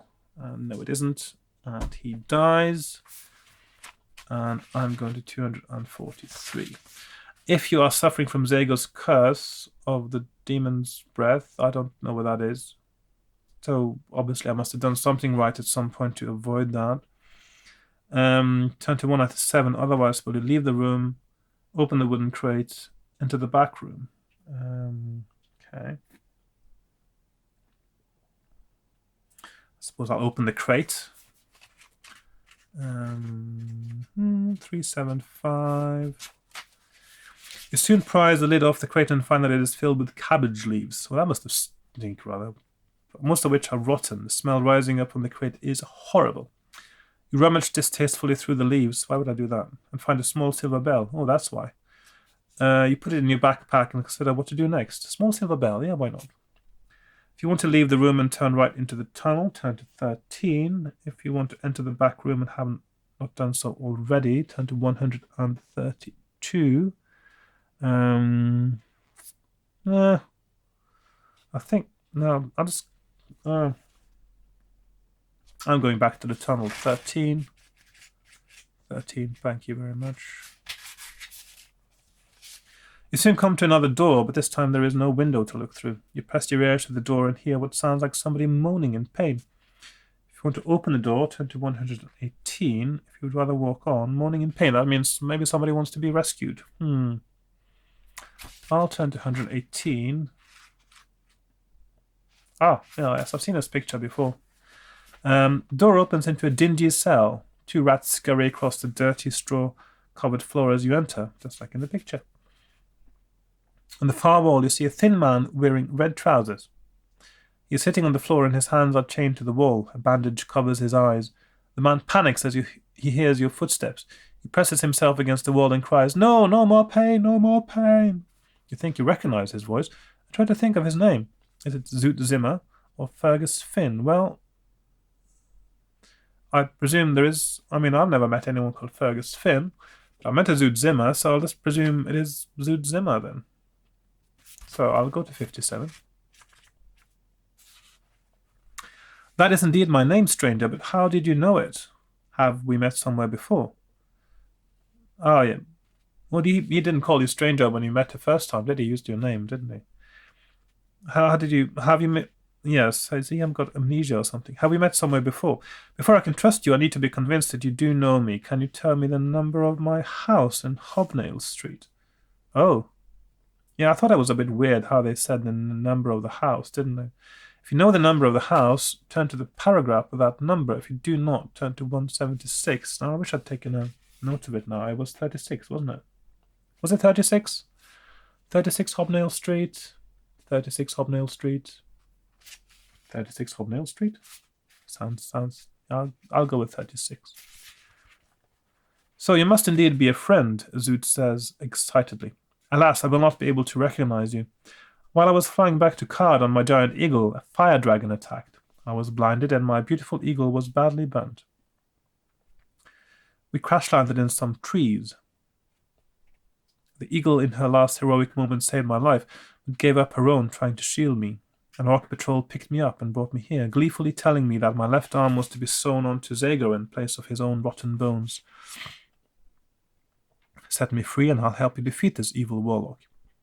Prise open his iron shackles and help him to his feet. I may be blind, but I'm still a half-elf. My sense of touch may well prove useful in this trap-infested. So, why doesn't he recognize me if he can hear my voice? Because his hearing is supposed to be absolutely amazing. He wouldn't just recognize someone from the way they look. Come on. At least Ian Livingstone. At least give him amnesia if you want to do this. Okay. Anyway. Fair enough. You lead Zoot out of the room and turn right along the tunnel, which ends, however, at a stone wall. There are footprints on the floor, which all point towards the end wall. You tell Zoot that you think there may be a secret door in the wall. Why would I think that? Okay. He runs his fingers slowly over the wall, searching for hairline cracks. He soon finds a loose stone and carefully pulls it out. There is an iron handle in the recess. This handle will open the secret door, but I think there's a hidden trap attached to it. There may be another way of opening the door. At the foot of the wall, he finds another loose stone with another handle behind it. This will be the one, I'm sure. Hello, I've found something else. Here, take a look and tell me what it is. It is a large tooth made of solid gold, which has the number 186 stamped on it, and that is one of my important items. Is stone? No, what stone? Tooth. Number 186. Add 1 point to your luck, so that is back up to 12. Okay, so maybe one doesn't need as much luck as I thought initially. Zoot smiles when you describe it to him. Stand back while I turn this handle. You never know. I've been wrong before. He turns the handle and you hear a click. The secret door swings open inwards, but at the same time the floor stone on which Zoot is standing drops away beneath him. You hear his loud scream fade away as he falls to his death at the bottom of a spiked pit. Spurred on by sudden anger, you leap across the pit and through the doorway, landing safely in the cross tunnel. The secret door swings slowly back and slams shut, and now you cannot even tell that it is there. Looking to the left, you see an iron portcullis in the left-hand wall, of the tunnel, which goes on for another 20 meters before ending at the mass of rubble of a cave-in. Looking right, the tunnel continues for 20 meters before turning left. If you want to take a look at the portcullis, turn to 253. If you rather go to the right, turn to 3. Oh, hang on. 3. Didn't I have a 3 on my map? Yes, I did. I have been here before. So this means that this little... From the torture chamber and to this place here is actually a huge sort of loop around an area where I've just walked past before very quickly. So, yeah, you definitely, this is part of course you wouldn't have got, you need this to go through here to get this tooth, don't you? And obviously this is another reason why you have to go to get Yaz Tromo first, because if you haven't got Yaz Tromo, you wouldn't be able to know this is Zoot, and if you don't know it's Zoot, then you probably wouldn't get the tooth. You probably would die, actually, because you need someone else to open the secret door. Yes. So, portcullis, I'll just go to the right, turn to 3, and I sort of know where I am now.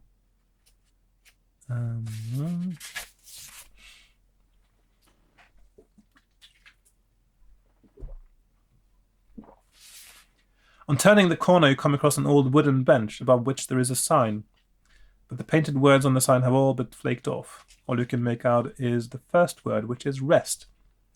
The you want to sit down on the bench, turn to 211. If you would rather walk on, turn to 162. Now, I think this is a bench that gives you stamina back, but I've got my full stats now, so I don't need to do that.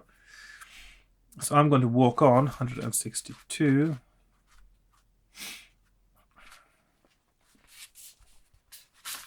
You soon arrive at a junction in the tunnel. There is another cave-in the left-hand tunnel, some 30 meters further on.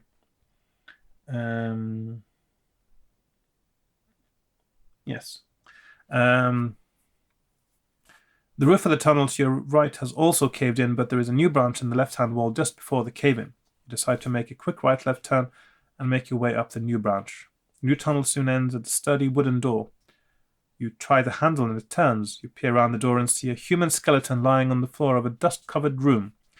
There is a fine-looking sword in the skeleton's hand. If you need a sword, turn to 225. I don't need one. Otherwise, you may either open an old box that is in one corner of the room, 293, or leave the room through the door in the far wall. Turn to 121. Let's see. Have I made a note of the box? Do I know what is in the box? The box is 93. Ah, yes. So there's only string in the box. I don't need string. So I'm just going to go to the far wall door, 121. And the door opens into a short corridor which ends a few meters ahead at another wooden door. You listen but hear nothing. You try the handle and it turns, and you walk into a room which is richly decorated. The floor is of polished marble, and the walls are painted white, although grown dull and faded over the years. There are 4 paler square patches, one on each wall, where you guess paintings used to hang. There is a door in the far wall which suddenly opens, and a tall, muscular creature with long arms enters the room. It stops in its tracks when it sees you and starts to drool. Its long, tusk-like teeth protrude menacingly from its bottom jaw. Armed with a spiked club, the savage cave troll runs forward to attack. And this is a skill 9, stamina 9. So we've got, he rolls an 8, so that is 17. I roll a 6, so that is higher, and he's got stamina 7. He rolls a 4. I roll a 7, so his stamina is 5. He rolls a 9. I roll a 6, that is a draw. He rolls a 12. I roll a 6. That means my stamina goes down to 22. He rolls a 4. I roll an 8, so his stamina is then now to 3. He rolls a 12 again. Now roll an 8. So I'm down to 20. Rolls a 7. I roll a 6. His stamina is down to 1. He rolls an 11. I roll a 5. 18. He rolls a 4, and that is it. He is dead. If you win, turn to 284.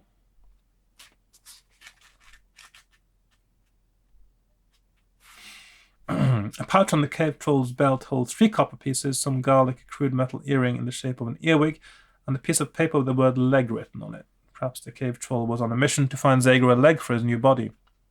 You may take any or all of the copper pieces, the garlic and the piece of paper, and decide what to do with the earring. If you want to wear it, turn to 100. Otherwise, you walk up to the door ahead, turn to 149. I still think this earwig ring will turn into an earwig and go into your ear and ruin your wig or something. So I'm not going to go do that. You open the door and walk along a narrow tunnel. It turns briefly to the right and then to the left, where there is a small alcove. Walking on, you arrive at another wooden door with a carved bone handle. Hearing no sound coming from the other side of the door, you turn the handle. You enter a strange pear-shaped room with a rough stone floor. There is another door in the far wall, and on one side of the room there is a pile of rubble. You suddenly spot a small creature lying asleep on the rubble pile. It has large ears and a long nose, and is wearing only a loincloth. A dagger and a pouch lie by the troglodyte's head. If you want to tiptoe over to the next door, turn to 330. If you want If you prefer to sneak up to the troglodyte and take its dagger and pouch, turn to 45. And I will sneak up on it. So I'm going to turn to 45.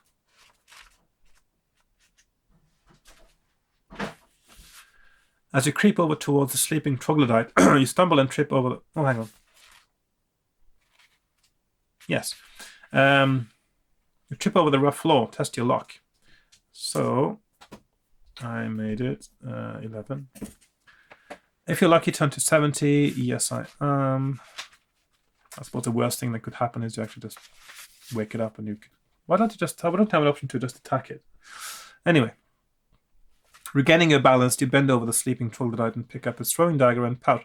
I think that means that, if I remember correctly now, you have actually found a few daggers inside Firetop Mountain as well, which, excuse me, means that you do not need to go that little circuit in the beginning to fight the trackers together with Moose. The only thing you gain from that is the shield, which may or may not be necessary, but we'll find out later. But that's the fact that you can find other daggers indicates to me that that is actually optional, and of course the shield might increase your survivability for something. It's not necessary anyway. Yes. So, throwing dagger and pouch, and you find a piece of slate with the word arrow scratched on it. And the reason I'm doing this now is because I want my character in this run through to actually know the keyword, the password to the eating competition is arrow, and the only way to know that is to pick up this. You put this in your pocket and slip the dagger down the side of your boot. Seeing nothing else of interest, you tiptoe quietly over to the far door, turn to 158. The door leads into a tunnel which has been roughly cut into the mountain. It widens out until you find yourself in a large sand-covered cavern through which a river flows. On the near side bank of the river, a few stumps of wood sticking out of the water look like the remains of a bridge. To the left, an old cracked bell hangs from a post. A sign is nailed to the post, but it is too faded to read anything except the word ferry. The river is fast-flowing and looks too deep and treacherous for you to try swimming across, so you decide to ring the bell, hoping to attract a ferryman. The bell gives out a dull clang, and a few moments later, a withered old man in a small wooden boat approaches the riverbank. It's a bit strange how you're not given an option to swim across, because, I mean, it just seems like a likely thing to have as another way to die. But there you go. Jump in, he says gruffly. 2 gold Zagors to cross. Payment in advance. You assume that inside the mountain Zagor must enforce the use of his gold coins. If you have 2 gold pieces with a letter Z stamped on them and wish to pay the ferryman, turn to 399. If you do not have the coins or do not wish to pay, turn to 260. I will not pay, because paying increases your chance of dying. So, there we are. The old man becomes angry and steps out of the boat. "You'll pay for wasting my time," he says in a voice that sounds almost animal. He starts to expand in size. A bulging torso replaces his hollow chest. His jaw elongates and his bared teeth are sharp and pointed. Thick hair sprouts all over his body. The old man has transformed himself into a were-rat. With claws outstretched, he attacks, and he's got a skill of 8. He rolls a 7. I roll a 3, so he injures me. He rolls a 4, which means I injure him. He's got a stamina of 3 left. 3. He rolls a 10. I roll a 4. He injures me. He rolls a 12. I roll a 7. So that's me again, isn't it? Yeah. He rolls an 8. I roll a 3. He rolls a 5. I roll a 4. He's got 1 left, and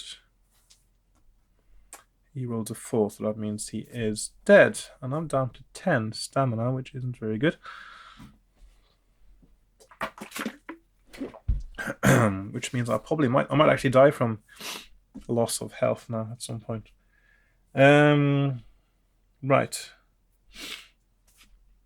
If you win, turn to 216. In the wererat's pockets, you find a gold piece with the letter Z stamped on it. However, there is nothing else of use, so you jump into the boat and row yourself across the river. You are about halfway across when suddenly the boat turns of its own accord and starts to float downriver, and no amount of work on the oars by you can alter its course. The river narrows as the walls of the cavern close in. The roof of the cavern lowers until you have to keep below the gunwale of the boat to avoid bumping it. Thankfully, the narrow tunnel soon opens out into another large cavern. This one is filled with giant crystals, all sparkling and glinting in the light of many torches. The boat veers to the left and slides up onto a stony bank. Climb out and stand facing two tunnels. The word pits is chiseled into the stone above the left-hand tunnel, and the word puzzles is chiseled above the right-hand one. Will you now examine the giant crystals, enter the left-hand tunnel, or enter the right-hand tunnel? Now, I do know that if you do puzzles, you are given some vital clues to winning the game, and I don't think that means that, to me, that is the correct path here. I don't think it's optional. So I will go to the right-hand tunnel, which is puzzles, to 38. So there we are, 38. You step warily into the torchlit tunnel. In the distance, you can see that the tunnel opens out into another cavern, lined with bookshelves that are crammed with hundreds of books. Standing in the middle of the cavern is a black-robed person whose folded arms are concealed in baggy sleeves which almost touch the floor. A large black hood completely covers the figure's head. Enter, stranger, a deep voice calls. You have chosen the path of the puzzles. I am the Inquisitor. It is your task to prove to me that you are worthy to pass through my domain, and only by the power of your mind shall you do so. Fail and you shall die. Step forward and listen carefully. Your test begins. If you would want to obey the Inquisitor, turn to 262. You don't want to attack him, I don't think. So I'm going to go to 262. I'll have a little water.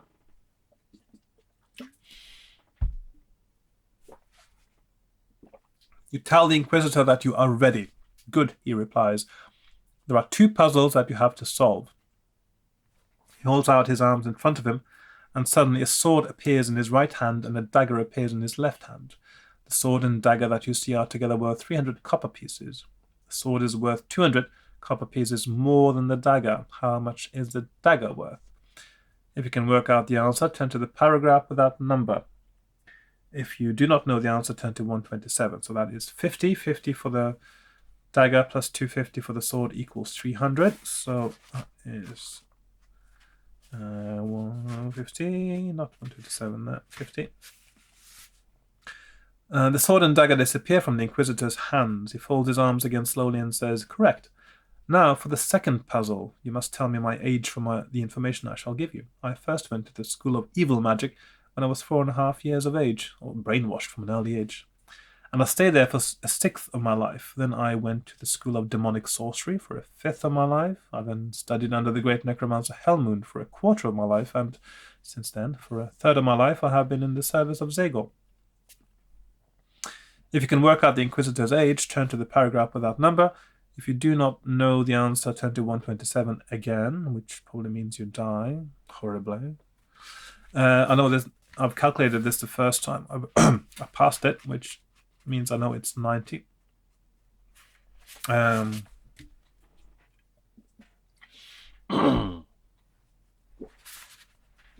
Correct, says the Inquisitor.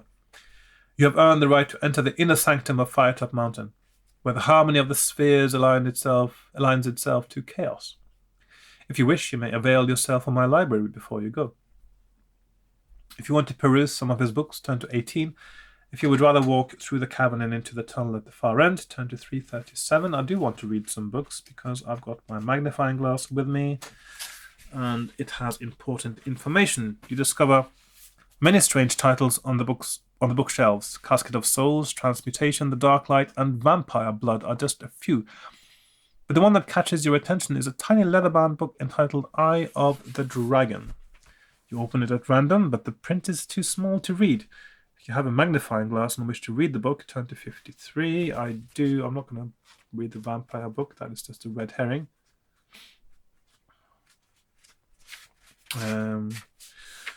You turn to the chapter called Dragon's Teeth and you scan the page with a magnifying glass until you reach a section on the elementals of light and chaos. You read it, there are 4 of each, the supreme elementals of light appearing in the form of golden dragon's teeth, which is what I've got. Each one is numbered.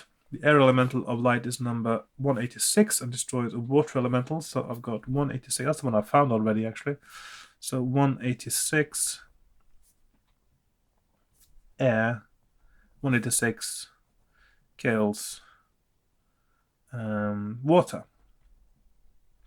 It's like rock, paper, scissors for elementals. There we are. And the earth elemental is something, so earth number something, we don't know. But the next 3 pages are missing from the book, and you do not learn the secrets of the other elementals, which is the whole point. You memorize the information about the air elemental before walking through the cavern and into the tunnel at the far end. Turn to 337.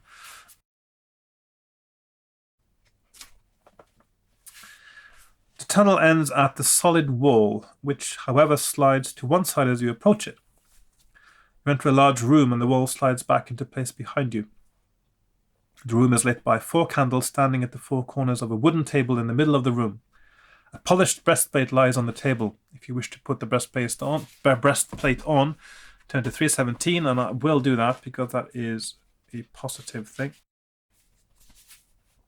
You examine the breastplate carefully, ever mindful of traps and evil magic, but it looks perfectly normal, so you put it on. It is extremely well crafted and will help to protect you. Regain 1 skill point and 1 luck point. I haven't lost skill, but I am slightly down on my luck. Seeing nothing else of interest, you open the door in the far wall. Turn to 170.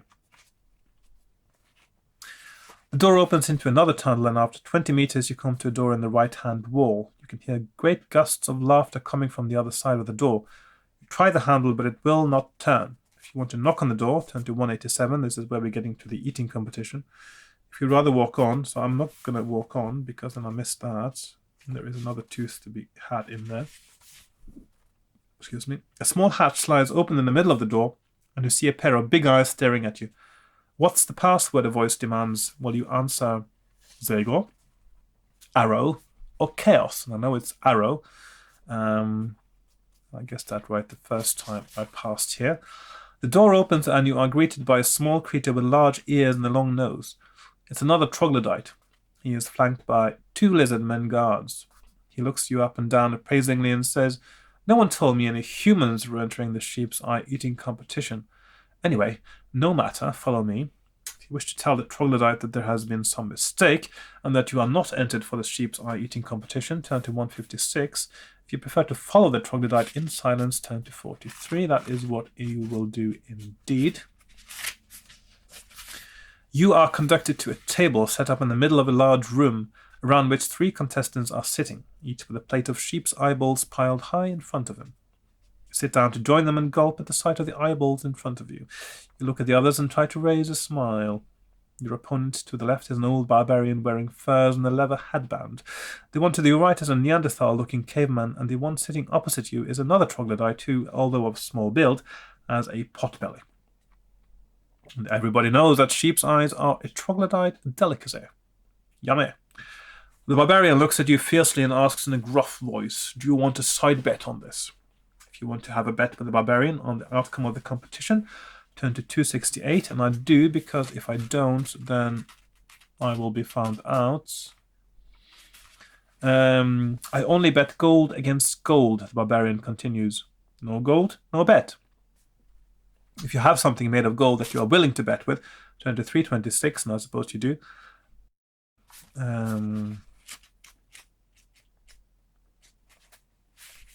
You are instructed that on the count of 3, you must start eating, the winner being the contestant to eat the greatest number of eyeballs in 5 minutes. You pick one up ready to begin, but the cold and slimy texture of a raw eyeball makes you feel quite sick. Then you hear the countdown. 1, 2, 3, go. You shut your eyes and pop the eyeball in your mouth. To decide who eats the most eyeballs, roll 1 die 5 times for each of the contestants, including yourself, adding up the totals for each. So we've got, let's see, I'll just do it over here. 1, 2, 3, 4, 5 rounds. And then it's you, Barbarian, Cayman, and Troglodyte. So we've got... Now this is where one definitely needs to beat the Barbarian, but let's see if I have to cheat to win it this time as well. Because you do not win the game unless you get the golden tooth from the Barbarian for winning or for beating the Barbarian. So there we go. I've got the 2. It's got a 6. That's not a good start, is it? 1, that's better. Troglodyte 1, okay. I'm going to do the other one for this one. 5, better. 6. Barbarian is doing really well. He's barging ahead. The Caveman and the Troglodyte are rubbish. And so am I. Also with the Barbarian there. 3. 3. Oh dear. Looks like I will have to cheat again. 5. Final round. Can't beat him now, can I? 1 and 6. Okay, which tallies up to 7, 8, and also 7, 10, 12. 12 and 12 plus 7, so that's 19. 7, 8, 9, 11, 12, 13, 14, 15, 16. So the Barbarian won. I came third, and that means technically that at this moment the game is lost. That is to say, later in the game I will have lost the game. But so I will cheat. I will have to cheat in this case and say that I won the game. I'll just say that I won this because this will make life easier, and I'm still trying to find out how to get through the game. So I will pretend that I won the competition again, just to make it easier. So I'm going to 179. The Troglodyte hands you a small trophy. It is a bronze bust of Zagor. You pretend to be grateful. Although you are bloated and revolted at having to eat all those eyeballs, they are still a source of nutrition. Regain 1 stamina point. So now it's 11. You turn to the Barbarian and remind him of the bet. He grunts and slaps a cloth purse in your hand. You open it and find in it a large tooth made of gold. So I've now also got tooth number 27. It has the number 27 stamped on it. Add 1 luck point. Can't do that. After drinking a mug of water, you make your excuses and leave the room, turning right into the tunnel. Turn to 304.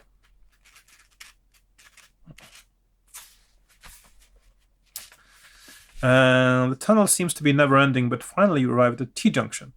If you want to go to the left, turn to 109. That is a dead end. I know, because if you go to the left there now, you are guaranteed to die. If you prefer to go right, yes, please. I'm going to 349. You walk along the tunnel, following it round a long left-hand bend until you come to a door in the right-hand wall. Listening intently, you hear what sounds like somebody chopping wood. If you want to open the door, turn to 194. If you'd rather walk on, turn to 151. This is a place I haven't been to before, and my theory still is this is where I get the whip. So 194.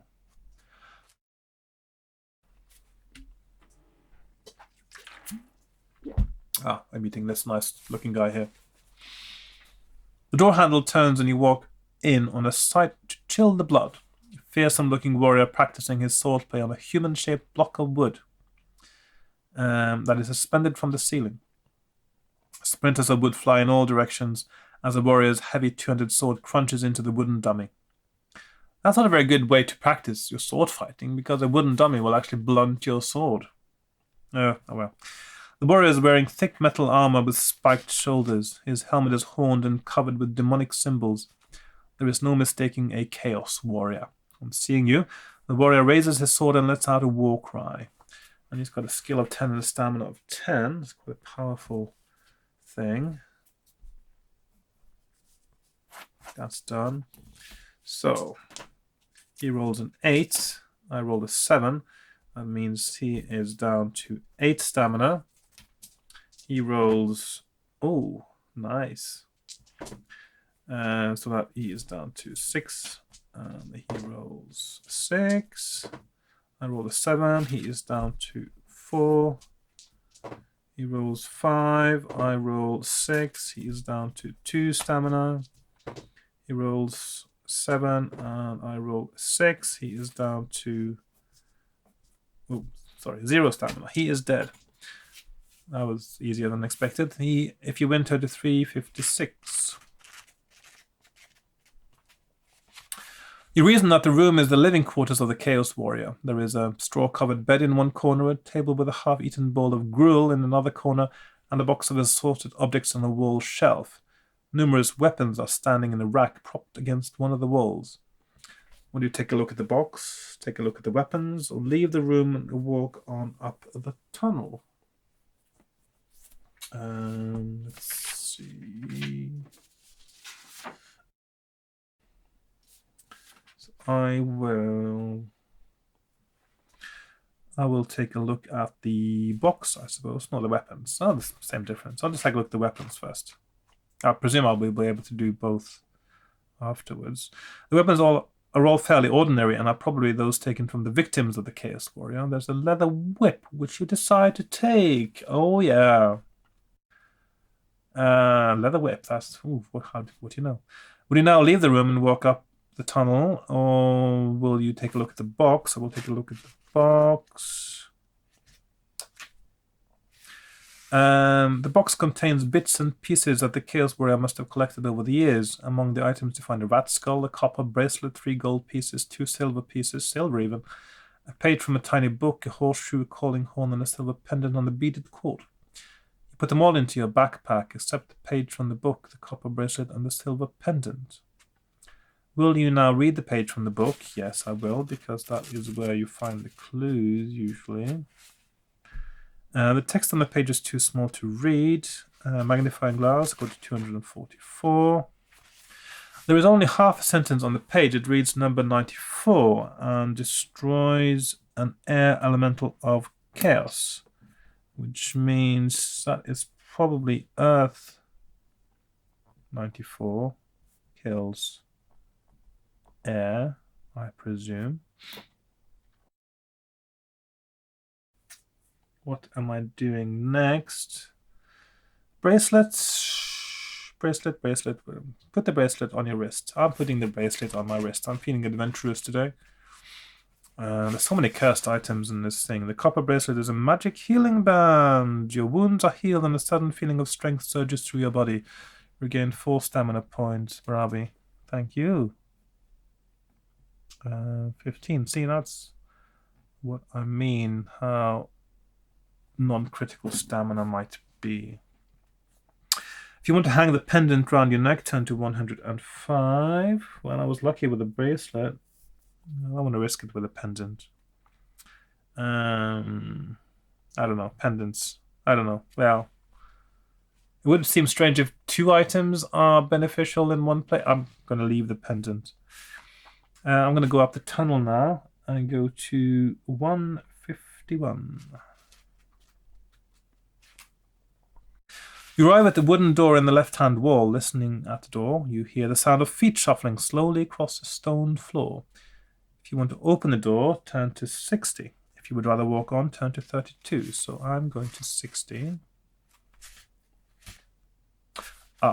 Opening the door, you see a hunched, pockmarked creature wearing tattered grey rags and staggering under the weight of a dragon's skull, which it is carrying across the filthy room. Why is it carrying it around?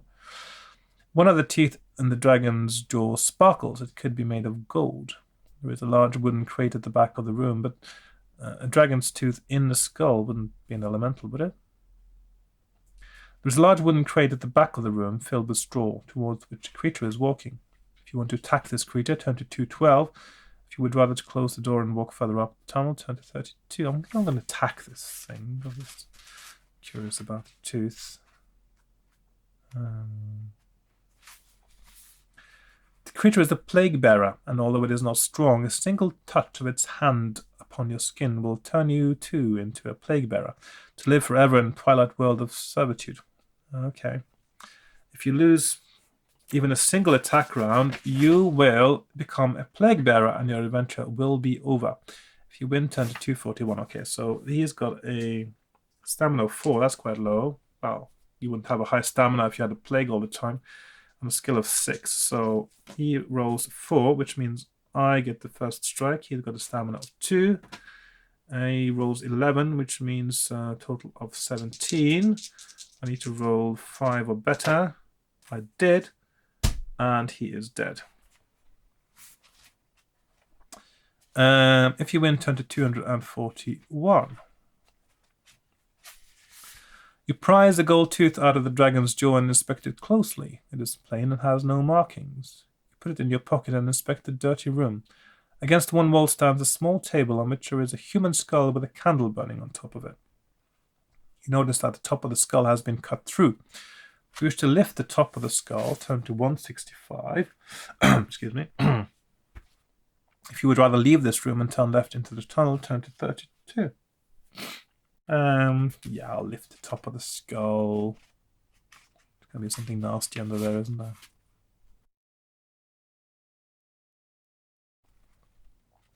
There are 2 small objects inside the skull. One is a tiny dragon's head carved out of bone, no bigger than a button. And the other is a page from a tiny book. Oh, there we are, more books. If you wish to take the dragon's head, let's see. If you wish to read the page, I'll start with the page 133.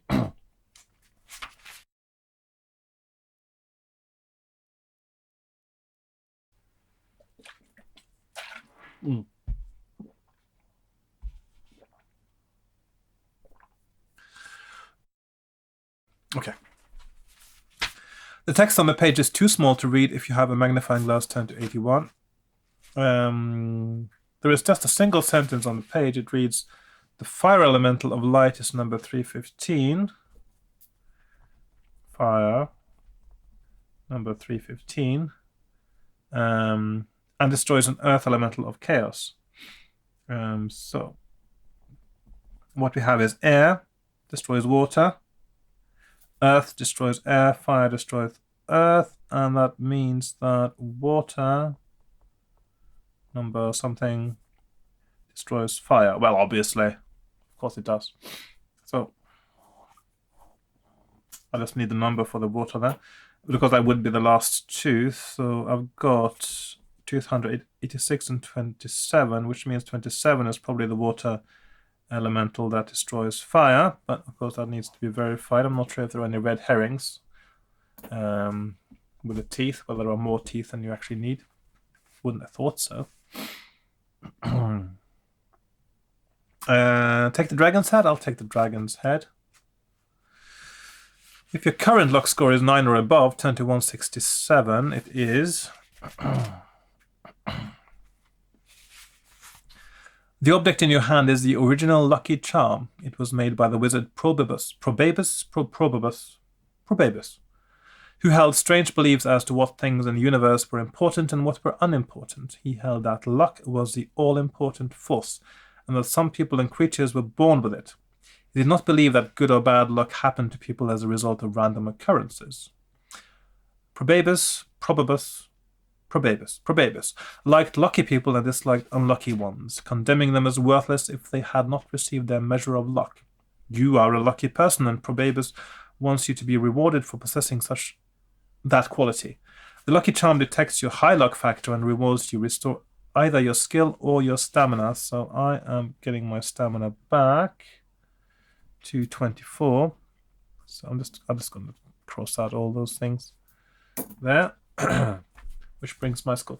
Maybe you don't need such a high stats to win this game after all, as I suspected, because, yeah, I'm still on max now, and I'm quite far in. This will all be revealed when I do my simulation at some point during the next week. Presuming I'm getting through the game now. Right, so... turn to 32, yes. You soon arrive at another door, this time in the right-hand wall of the tunnel. If you want to open the door, turn to 144. If If you would rather walk on, turn to 97. So, let's see. I'll open the door because I don't want to miss anything else essential. Okay. As you open the door, a terrible stench assails you. The door opens into a room with a sunken floor. Looking down, you see 3 bloated worms. I've done this one before, haven't I? Each 4 meters long, slithering over the carcass of a dead dog. Of course, I did these bits last time I played as well. I'm soon getting to the place where I need the whip. They are yellowish white and have large oval suckered mouths with which they are blindly trying to grip the dog in order to suck out its juices.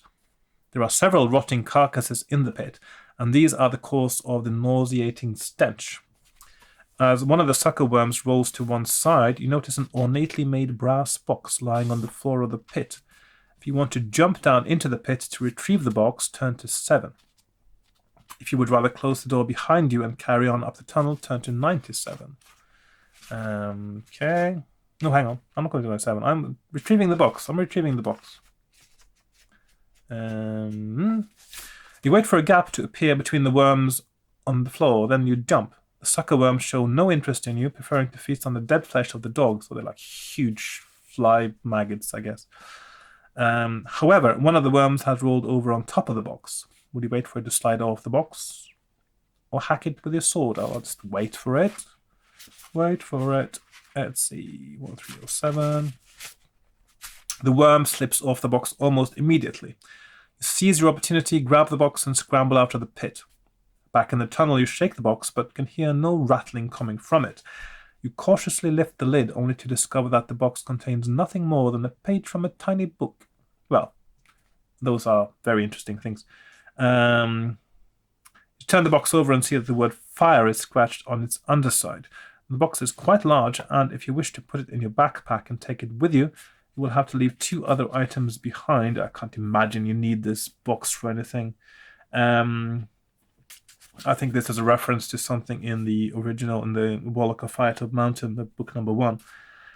After deciding what to do, you may now either read the page from the book or walk further up the tunnel. So I'm going to read it. There we are. And by the way, one of these days I might decide whether I'm going to consistently say either or either, because you might have noticed I actually alternate a little bit. Either or either. Let's call the whole thing off. Anyway, the text on the page is too small to read. If you have a magnifying glass, turn to 39. And we do indeed have a magnifying glass because we are that clever. There is just a single sentence on the page. It reads, the water elemental of light, number 27, as I predicted. So that means you don't actually need this information because you can actually interpolate it from the other, what you already have.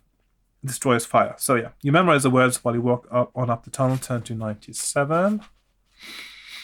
The tunnel continues straight ahead, and you soon arrive at yet another door in the right-hand wall. You press your ear against the door, but can hear nothing. If you wish to open the door, turn to 222. If you would rather walk on, turn to 373. I'll open the door.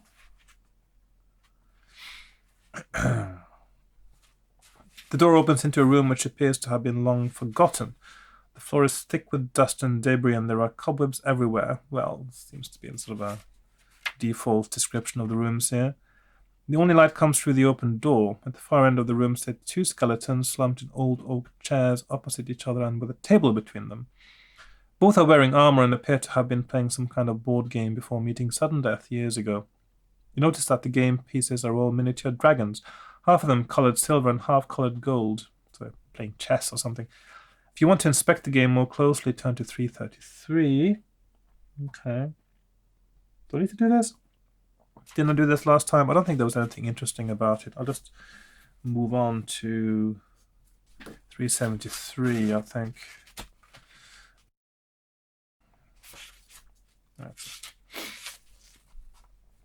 The tunnel eventually ends at a T-junction. If you wish to go to the left, turn to 4.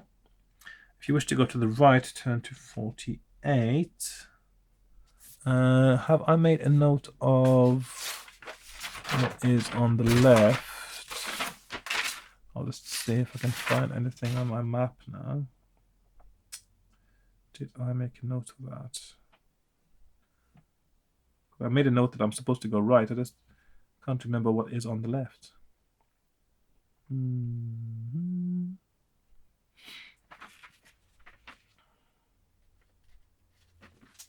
So we just found information that water kills fire. Quite a revolutionary revelation, if I must say so.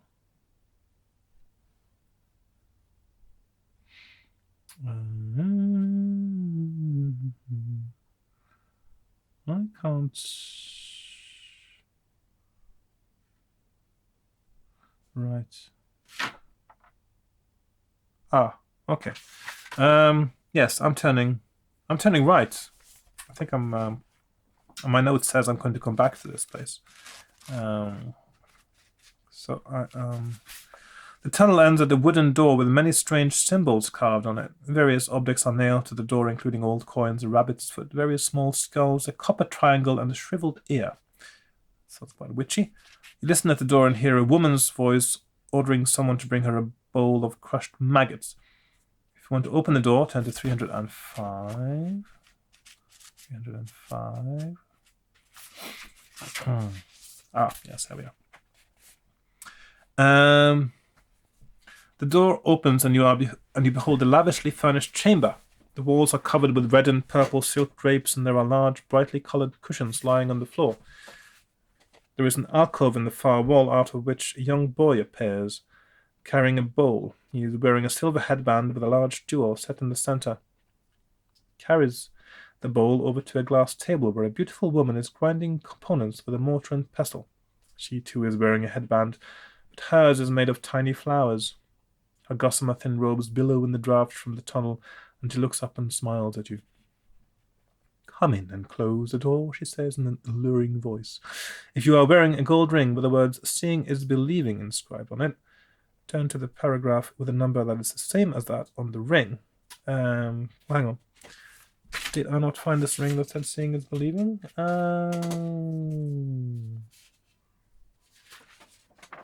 Let me see if I can find the...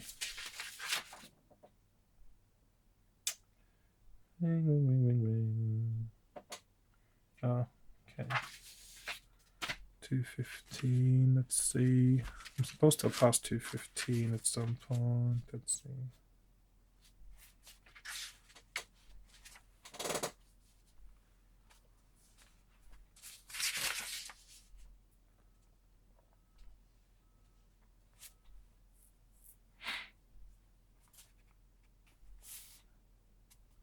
Yes. Did I not do this when I was in the... Okay, this is in the torture chamber. I was meaning to do this, but I can't remember if I actually did this now. Because when you reach for the gold ring of the creature that's on the rack and you survive the trap, you get the ring. So, very important, get the ring. The gold ring is stamped with the number 30 and inscribed with the word "Seeing is Believing." If you want to place a ring on your finger, turn to 384, and I did. So I'm supposed to have done that. Yes. So I can't remember if I remembered to do that this time, but that is the correct thing. Nervously, you slip the ring over your forefinger. Nothing happens except that a warm glow spreads slowly through your whole body. A strange feeling subsides, and now it is time to decide your next action. If you want to climb up the rope to pursue the goblin, etc. So let's just say that we did that because I was intending to. I just didn't look at my walkthrough sheet well enough, and I just missed that bit. So, very important. Possibly. So I do have a word gold ring with the word "Seeing is Believing" on it because I was meaning to. Turn to the paragraph with the number that is the same on the ring, and that is 30. So I am going to paragraph 30.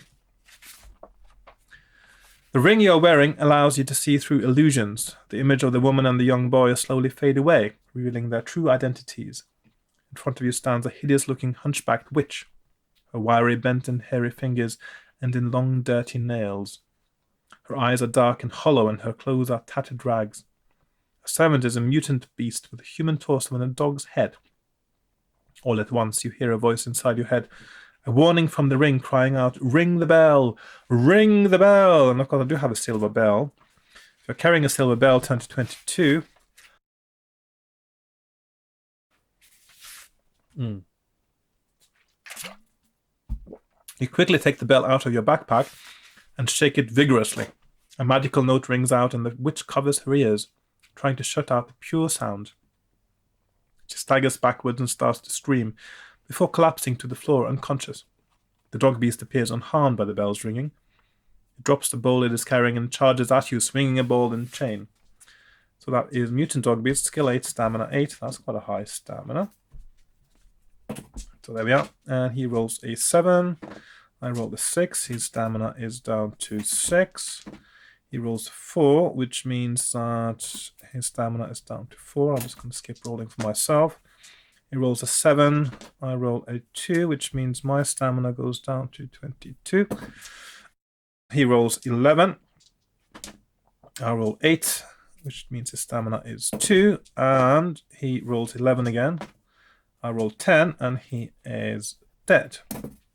If you win, turn to 282. There we are. You look around and observe that the witch is still lying unconscious on the floor. Looking back down at the lifeless dog beast, you see the sparkling jewel in its headband.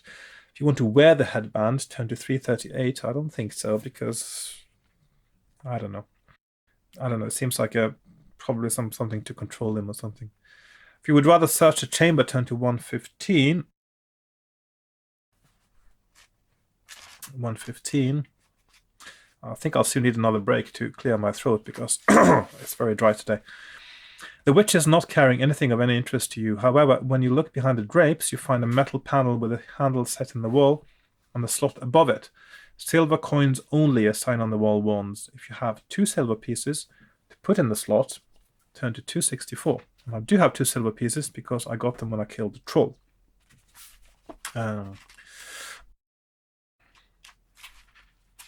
Right.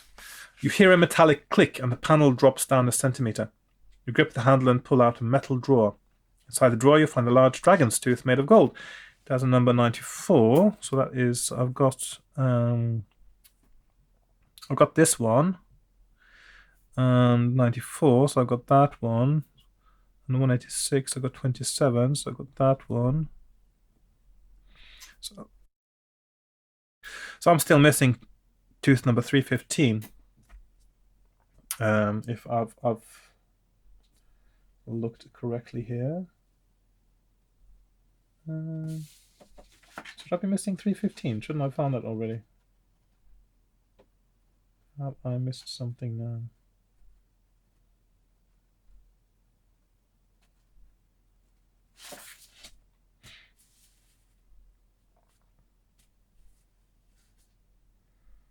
Where is 315? Oh my god, I must got 315. I thought I had 315 already. Let me see. I'll just need to consult my map for a few moments. I thought I would have got 315 by now. Right, I am back. I was wondering a little bit about this because it did occur to me the one that we are missing, the elemental that we are missing, or the tooth we're missing, is number 315. But we did find a tooth right in the beginning of Firetop Mountain that had a heart with a flaming circle around it. I think that is the fire elemental tooth. I think it just didn't have a number on it because you're supposed to, because you will know which number it is based on this information. So I think that's part of the puzzle, is that it's actually not numbered.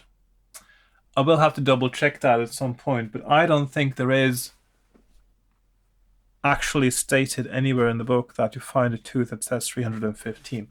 So anyway, that got me a little bit distracted. So I But I just want to sort of try to make sure I know what to do now as a sort of a walkthrough.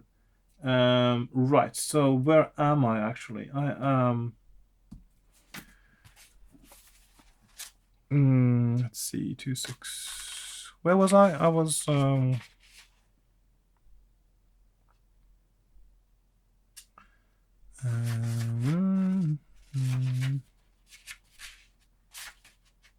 let's try to find where I was now.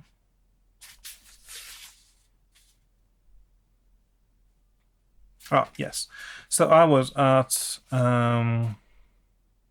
yes, 264. You hear a metallic click and the panel drops down a centimeter. You grip the handle and pull out a metal drawer. Inside the drawer, you'll find a large dragon's tooth made of gold. It has a number 94 scratched on it. So I'm quite sure then that means that we got 3 of them. And then there's only one that has markings on it, but it does not have the number. So that is the one we found first, I am quite sure. I will double check this. So I'm going to go to number 4. It is not long before you arrive at a great iron door in the right-hand wall. The door is firmly locked, but there is a large keyhole in the door. If you have an iron key, turn to the paragraph number that is inscribed on the key. If you do not have an iron key, you will have to walk on, turn to 172. That was large iron key number 142, I believe. The huge door swings slowly inwards, creaking on its old hinges. You find yourself in a short corridor which leads into a large room. At the end of the corridor, you spot a goblin. At the same moment, the goblin sees you and reaches across to a lever set in the wall. If you have a throwing dagger tucked down your boot, turn to 34. We do have that. Got 2, in fact. Oh, 4, actually. You whip the dagger out of your boot and throw it at the goblin. Roll 2 dice. If the total is less than or equal to your skill, so that's automatic success. 371.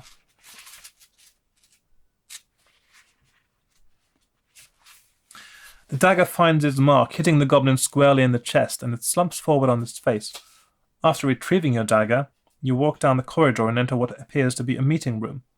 In the center of the room is a long table surrounded by 8, oh, this is where we died last time, 8 chairs. The walls are lined with shelves full of books, manuscripts, scrolls, and maps. There are several piles of gold coins on the table, and odd coins lie scattered about the room. A door in... do they? Well, not so much in the picture.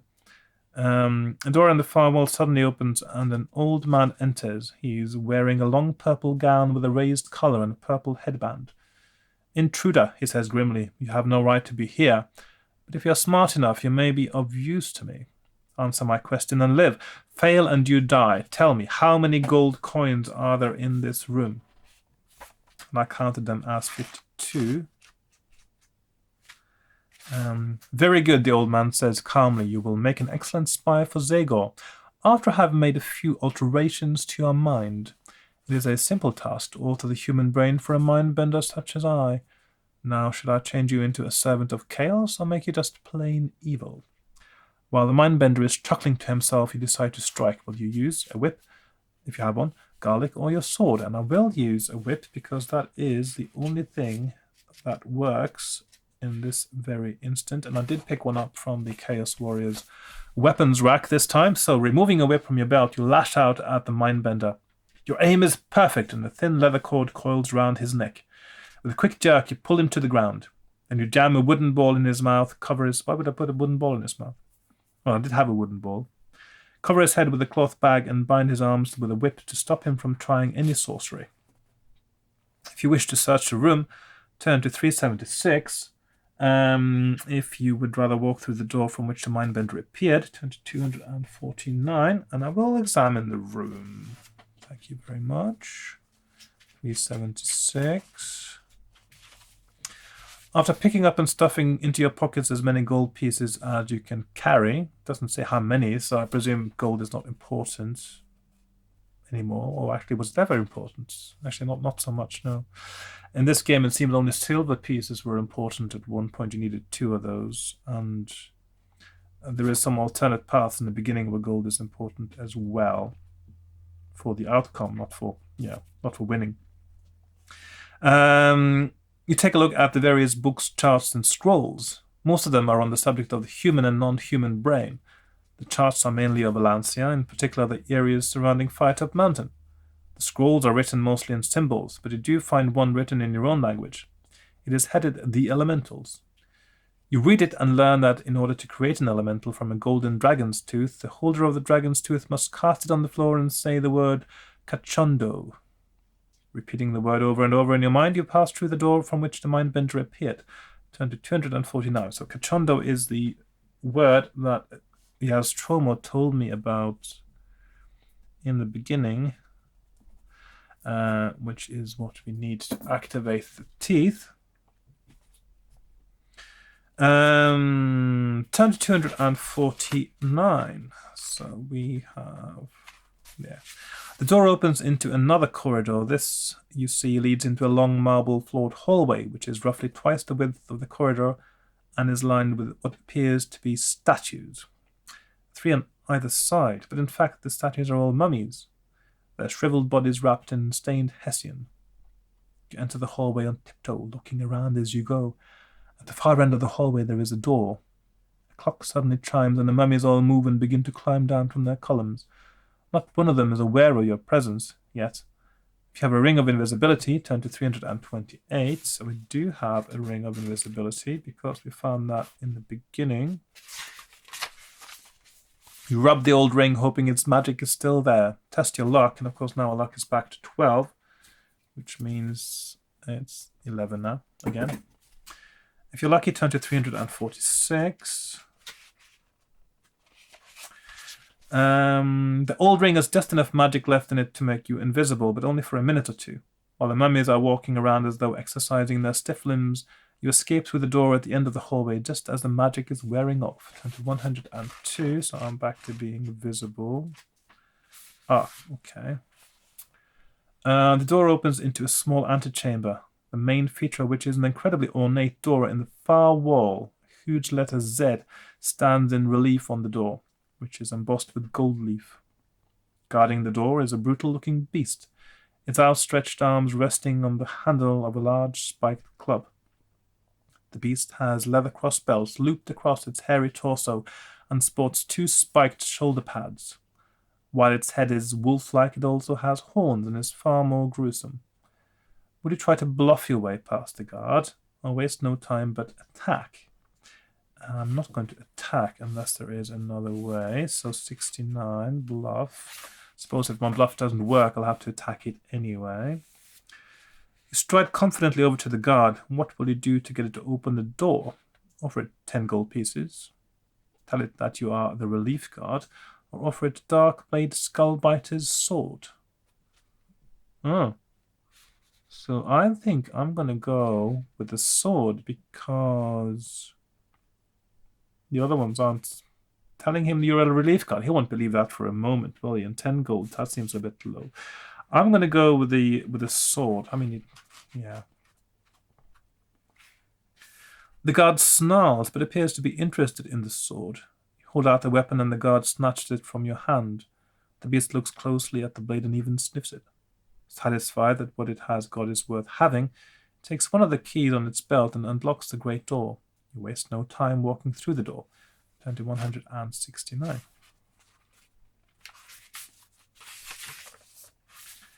You enter a large chamber which is brightly lit by glowing domes on the walls and ceiling. You observe 2 black-robed men with black skull caps. Between them, they are carrying a body towards a marble table, where 2 men in white robes and white skull caps are waiting with gleaming knives in their hands. The Death Lords are Zagor's personal physicians. On seeing you, one of the Death Lords raises his knife and calls out.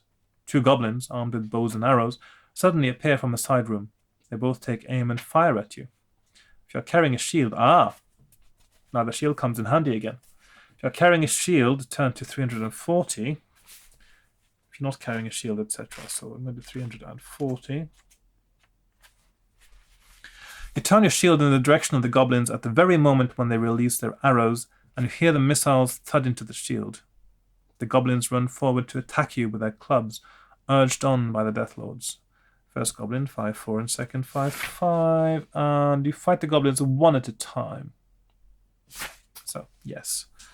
So skill 5 plus 7, so he is down to stamina 2. 5 plus 11, and he is dead. Second one, his stamina is 3. His stamina is 1, and his stamina is... Yeah, you can't hit me with those at roll either, so he is dead. 163. The Death Lords turn and run through an archway at the back of the chamber, screaming at the top of their voices. If you wish to chase after them, turn to 219. If you'd rather enter the side room from which the goblins had appeared, turn to 125. So I'm going to 125. The room is very small. It contains 2 stools, a small table on which lie 2 bowls of steaming soup, a staff, and a wicker basket. A small clawed foot protrudes from one of the bowls of soup, putting off any thoughts you may have had of drinking it. Will you look at the staff, take the lid off the basket, or leave the room? I'm going to look at the staff. The staff is made of polished hawthorn, with a skull carved from bone fixed on top. You decide to take it with you. If you haven't done so already, you may take the lid off the basket, turn to 107.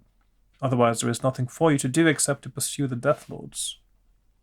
Take the lid off the basket. I don't know. It's 219.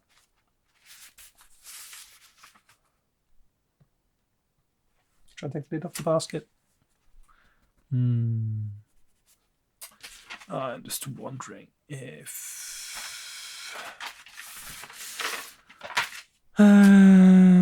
what could be in the basket? What do people keep in baskets? Bees and snakes and spiders and stuff.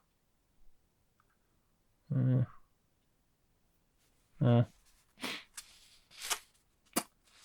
don't know.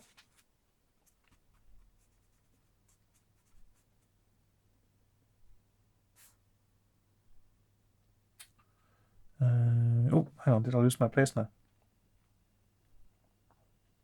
I was sort of in the middle of finding where I was going now. Let's see, I went to... so, yeah, okay, I'll check the basket in case there's something important. As soon as you remove the lid, a large snake rears up and tries to bite you with its venomous fangs. Test your luck. My luck is 11, so... yeah, and now it's 10. If you're lucky, turn to 275. The snake's fangs strike at your armor rather than your exposed flesh. Well, that was good. Having failed to bite you, it recoils into its basket. Its venom spent. Oh, so it's not dangerous anymore.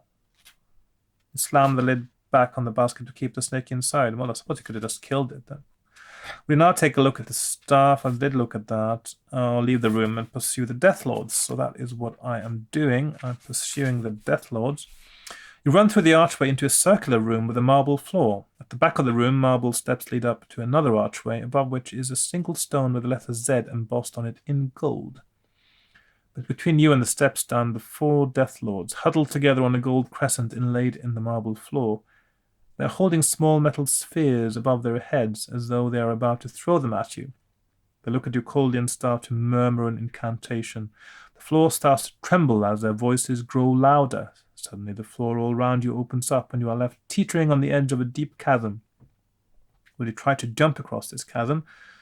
Turn to 46, or use a magic item to halt the earthquake. Okay, so... magic item. Do I have a magic item?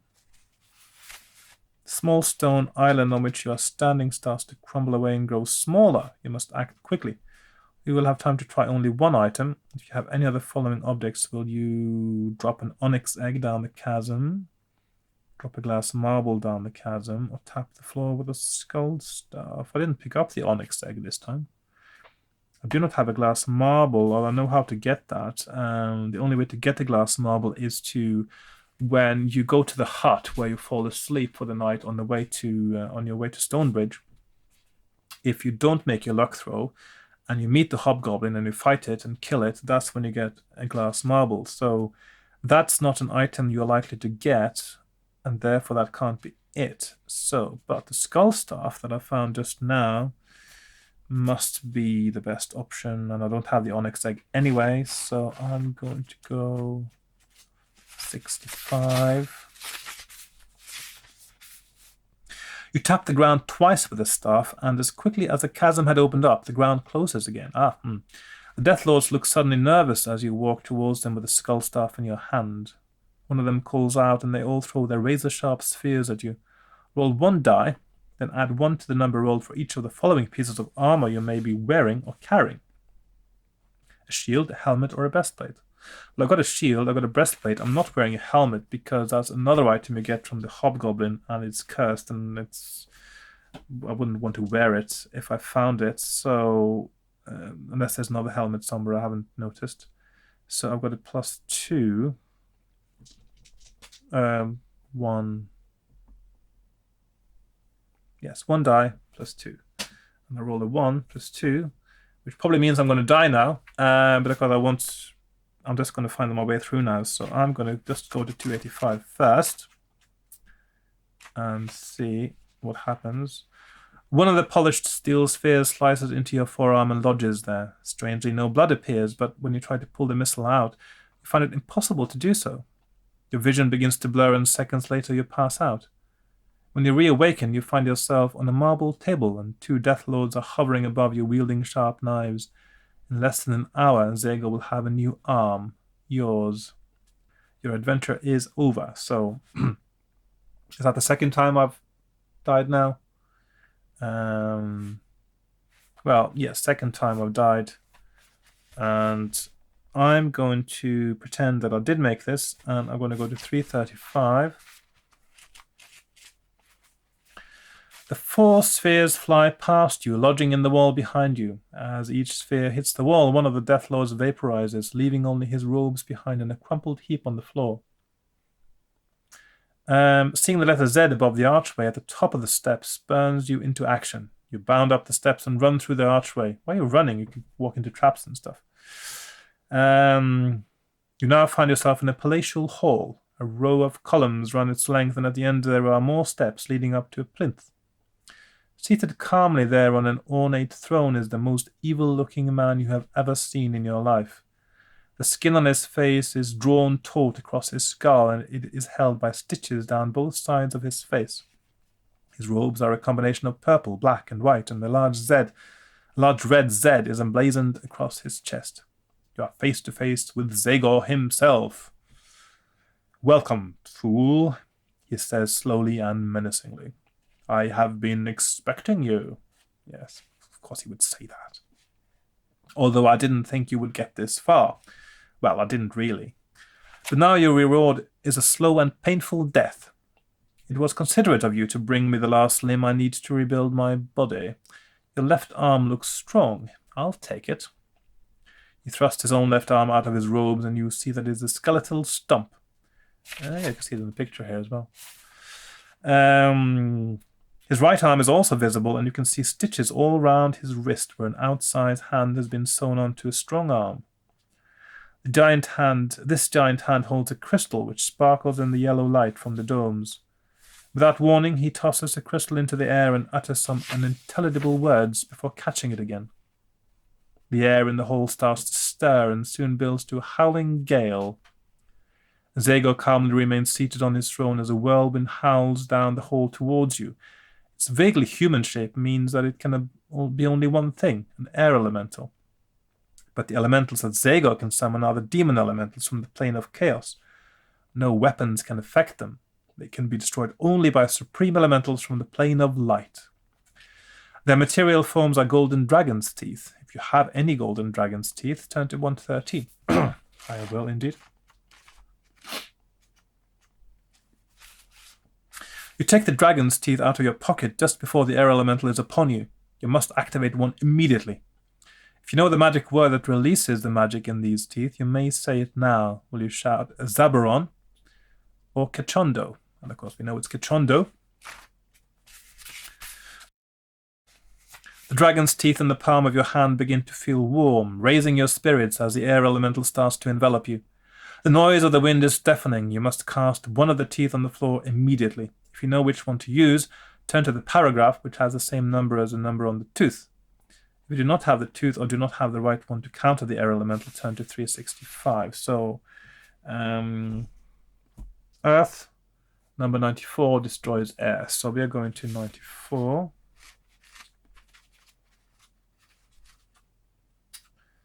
The tooth bounces up off the floor and breaks in two. A massive stone humanoid rises up out of the ground between you and the air elemental. It is an earth elemental that you have summoned. A great battle ensues as the earth elemental, its head down, slowly pushes back the raging whirlwind until its evil forces are spent. Quiet suddenly returns to the hall as the wind drops. The air elemental is defeated and the earth elemental shrinks back into the tooth on the floor. Zega looks surprised, then frowns while he concentrates on his next summoning. A fountain of water suddenly spurts out from the base of the steps and takes on the shape of a watery giant. Like a tidal wave, it streams down the hall to engulf you. You need to cast another gold tooth on the floor to halt the water elemental. If you know which one to use, turn to the paragraph which has the same number as the one on the tooth. If you do not have the right tooth to counter the water elemental, turn to 365. So, air elemental is the one to counter the water, and I'm going to 186. The tooth bounces up off the floor and breaks in two. A jet of air shoots up from the floor where the tooth hit and starts to spin faster and faster. It increases in size until it develops into the raging whirlwind that is an air elemental. As the torrent of water roars down the hall, it is halted by the invisible hand of the air elemental. The wall of water climbs up to the ceiling as it battles to push past the raging cyclone that blocks its path. But the air elemental is stronger and pushes the wall of water back down the hall until it subsides into a harmless pool. The water elemental is defeated, and the air elemental shrinks back into the tooth on the floor. Zega, now angry, curses and shouts, his good arm gesticulating madly in the air as he summons yet another elemental of chaos. The ground in front of the steps suddenly erupts as boulders, marble, and earth rise up and fuse together into a gargantuan stone humanoid, an earth elemental. Another dragon's tooth is needed to defeat it. If you have one and know how to use it, turn to the paragraph which has the same number as the one on the tooth. If you do not have the tooth that can defeat the earth elemental, turn to 365. I think there may be, of course I know which one it's supposed to be, but because I'm also thinking maybe there's, the number isn't actually on it. But I'm at the end now. I'm going to go and see. I know it's 315 is the correct one. You drop the third golden tooth on the floor and watch it break in two. A jet of flame shoots up from the floor and forms into a huge fiery humanoid, a fire elemental. The earth elemental strides down the hall, but strangely... Oh, hang on. Am I doing the right thing? Ah, yes. As strangely, the fire elemental does not move to defend you. As Zega's elemental gets closer, you start to worry. Then you notice that a rat has picked up one half of the dragon's tooth and is on the point of running off with it. Unless both halves are touching the ground, the elemental cannot be fully released. If you have a throwing dagger, I do. Turn to 14. You whip the dagger out of your boot and throw it at the rat. At such short range you can hardly miss, and you skewer it to the floor. I would have thought that was a luck roll or a skill roll. Anyway, the piece of tooth rolls onto the floor just in time to release the fire elemental, as the massive earth elemental is descending on you. The fire elemental wraps his fiery arm around the waist of the earth elemental and tries to lift it off the ground. At the same time, it is being pounded by gigantic stone fists. The battle rages for some minutes until finally the earth elemental crumbles into a heap of broken boulders and scorched earth. The flame dies and you look up to the throne where Zega sits looking ill at ease. He begins to chant again. He has decided to copy you, and suddenly a jet of flame shoots out of the floor at the bottom of the steps. Another fiery humanoid has been summoned, a fire elemental.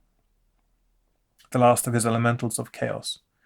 If you have one more golden dragon's tooth, you must throw it on the floor to defend yourself against the demon fire.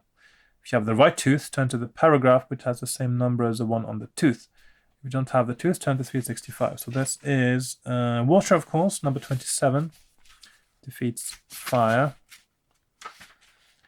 You drop the tooth on the floor and watch it break in two. A fountain of water shoots up out of the floor and rises forming into the shape of a liquid titan. Suddenly it flows forward and crashes down on top of the fire elemental. That should be quite an easy battle, I would think. In a giant cloud of steam, the water elemental hisses loudly as it battles for the flames. For a moment it looks as if the water elemental will boil away to nothing, but gradually the flames die down and go out.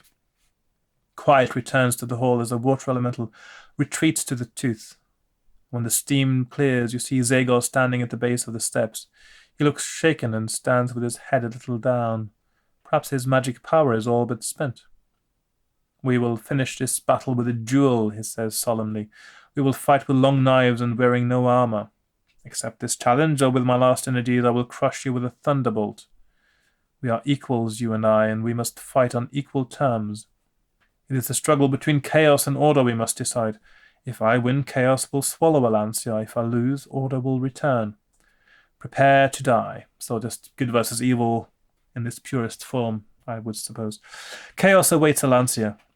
Zagor removes his robes and stands bare-chested before you. Ugly red scars cover his body as a result of the many transplants he has recently received. A skeletal stump that is his left arm protrudes awkwardly from his shoulder. You shudder at the sight of him. You know you must accept his challenge. Why? Gotta just kill him. So you remove your armor. Zagor throws you a knife and walks slowly towards you. The fate of Alancia rests on this final battle. And skill 11, stamina 18. So, okay, so that is quite a... Let's just put 18 up there. Right, so he rolls 9. I roll a 7, so he injures me. Let's see. I'm down to 20. He rolls a 6. I roll a 9. It's down to 16. He rolls 12. I roll 4. I'm down to 18. He rolls 7. I roll 4. I'm down to 16. He rolls 6. I roll 9. He's down to 14 stamina. He rolls a 4. I roll a 12. He's down to 12. He rolls a 9. I roll a 9. He's down to 10. He rolls a 4. I roll a 4. He's down to 8. He rolls a 7. I roll a 10. He's down to 6. Roll a 9. I roll a 9. He's down to 4. He rolls an 8. I roll a 7. That is a draw. He rolls a 9. I roll a 9. He's got 2 health left. He rolls a 10. I roll a 6. I am down to 14 stamina. He rolls a 5. I roll a 10. And he is dead. So if you win, turn to 400. That is the last paragraph in the book. The Warlock of Firetop Mountain is defeated. Still panting heavily from exhaustion following the battle, you stand over the body of Zagor. Many of his stitches have burst open grotesquely, but at least Alancia is saved. You walk up the steps to Zagor's throne, which is made of solid gold, set with hundreds of jewels. Your fortune is there for the taking. You fill your backpack with treasure and eventually find your way out of the mountain labyrinth. That was easy. In just over a day, you are back in Anvil, recounting your quest to the cheering villagers. Zagor is dead. Long live Alancia, they all chant. Filled with excitement, they ask you to lead them back to Firetop Mountain so they can witness Zagor's demise for themselves and help themselves to some of his treasure. You finally agree, but put a limit of 10 on the party to accompany you. The twisting labyrinth of passages appears deserted, and Zagor's guards and servants have all fled. When you finally reach Zagor's hall, you find his body still lying face down where it had fallen. The villagers crowd round it, laughing, commenting, and arguing. You walk over and roll the body over with your foot. A sudden gasp comes from the villagers. There is a big smile on Zagor's face, and his eyes are wide open, although he is undoubtedly dead. But the thing that worries you most is that his skeletal left arm is missing, and that was the only bit of Zagor that was truly his own. Could that bony stump grow into another incarnation of Zagor? Surely not. So what do you think? Sequel? Yes, there will be a sequel. There is another book in the Zagor series. I presume that is... I don't know if he actually comes back. Well, I think he comes back. So, because there is Legend of Zagor, that's the next one in the trilogy of Zagor. So he is coming back in some form or another. Right, so I only died a few times, and I did have to sort of make some provisions for the fact that maybe there is a little mistake when it comes to tooth number 315, because we do find the tooth, the golden tooth that has, we do find one that has no number, and you find one that has a symbol on it that looks like it should be a fire elemental, and I think that is meant to be the fire one, and I just think that the wording of it isn't quite right for having that as a sort of an additional puzzle. It definitely doesn't say 315 when you pick it up, but I looked through the book, actually. I just sort of looked through everything, and I couldn't see any mention of 315 apart from the place where you find the information that 315 is meant to be the one to counter the earth elemental. So I'm thinking it's one of the very few typos, and also the way it was described in the scene, they could have said, or if you have the tooth that will counter the earth elemental, go to the number that activates it, instead of saying the one that's on the tooth, because that doesn't seem to be the case. I know that these books were sometimes written quite quickly. The first one, Warlock of Firetop Mountain, took them quite a while, but after that they did churn them out quite a bit. So in any case, that is the end of the thing, and I'm left with 14 stamina, which isn't too bad, but it could have been worse. So, and also my luck is still quite high at 10, and I will... Now I know the path that actually works through here. I'll just have to double check with the tooth.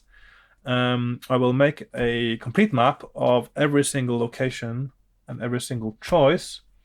I will make a walkthrough, which is a walkthrough list, which is the optimum path through, and I will create a simulation to find out what exactly the survival rate is of this game. I think it might be a little bit higher than I anticipated, because I think I missed a little bit when I was looking through the early part of the game. I think I missed a little bit where you get a bit of extra luck in the list I was writing down. So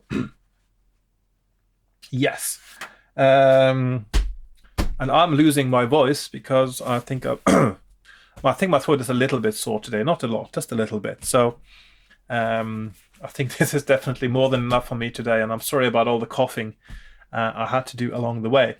So thanks for watching, and there will be another episode coming up where I do my analysis of how to get through Return to Firetop Mountain, where I do my simulation of how difficult it is at different ability levels, and also it probably will be a little bit longer before I got my map ready to share it with anyone, but I will make a map eventually on the computer that is nice and tidy and doesn't look like this, but this is a sort of step on the way. It's a sort of a general look that will be close to how it ends up looking. So there we are.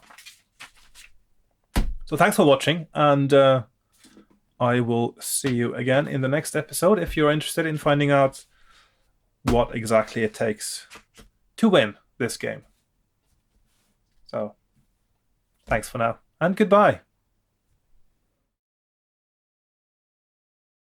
Right, I just wanted to add something to my video, because I looked through the book again, and there is no mention of a tooth number 315 in my print and edition of the book. Now, I was thinking about this on my way to the shop, and I think that what happened is when Ian Livingstone started writing this book, he had one or two other ideas than what he ended up with.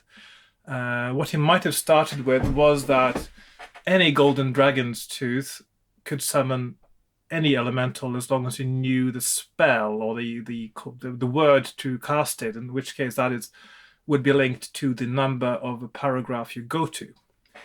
And then that might have been his first idea. The second idea might have been that instead of numbers on the teeth themselves, he put symbols on them to mark them as the different elementals. And then he ended up with a system where the number is actually on the tooth itself, which is more clear, less ambiguous, I guess, and easier to follow. Another inconsistency to do with the teeth is that when you talk to Nostromo, he says you need at least 2 teeth to beat Zagor, which isn't true. You actually need all 4. What I'm thinking is that in the original first draft, or maybe when he started out writing his disposition for the book, he thought that you would have to beat 2 of the elementals and maybe be able to fight the other 2. And thus you would stand a slim chance of beating them even without the teeth.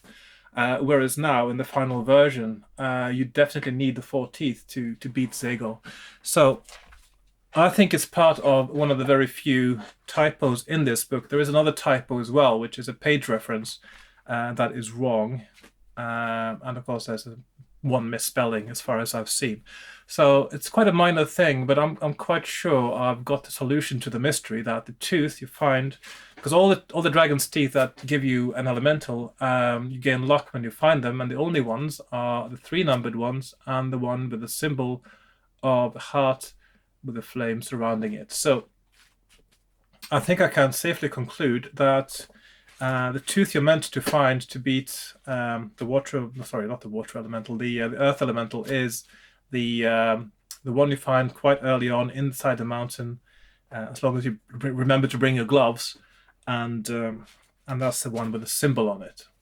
So obviously, I mean, because of these books were written quite quickly, I presume, that could have been easy to miss. It is quite a lot of work going through it and double checking these things. And this is, as far as I can tell, the first edition and the first printing of this book. So a few mistakes may have been left, and maybe they have been corrected in later editions. I don't know. If you do know, then, well, please leave a comment.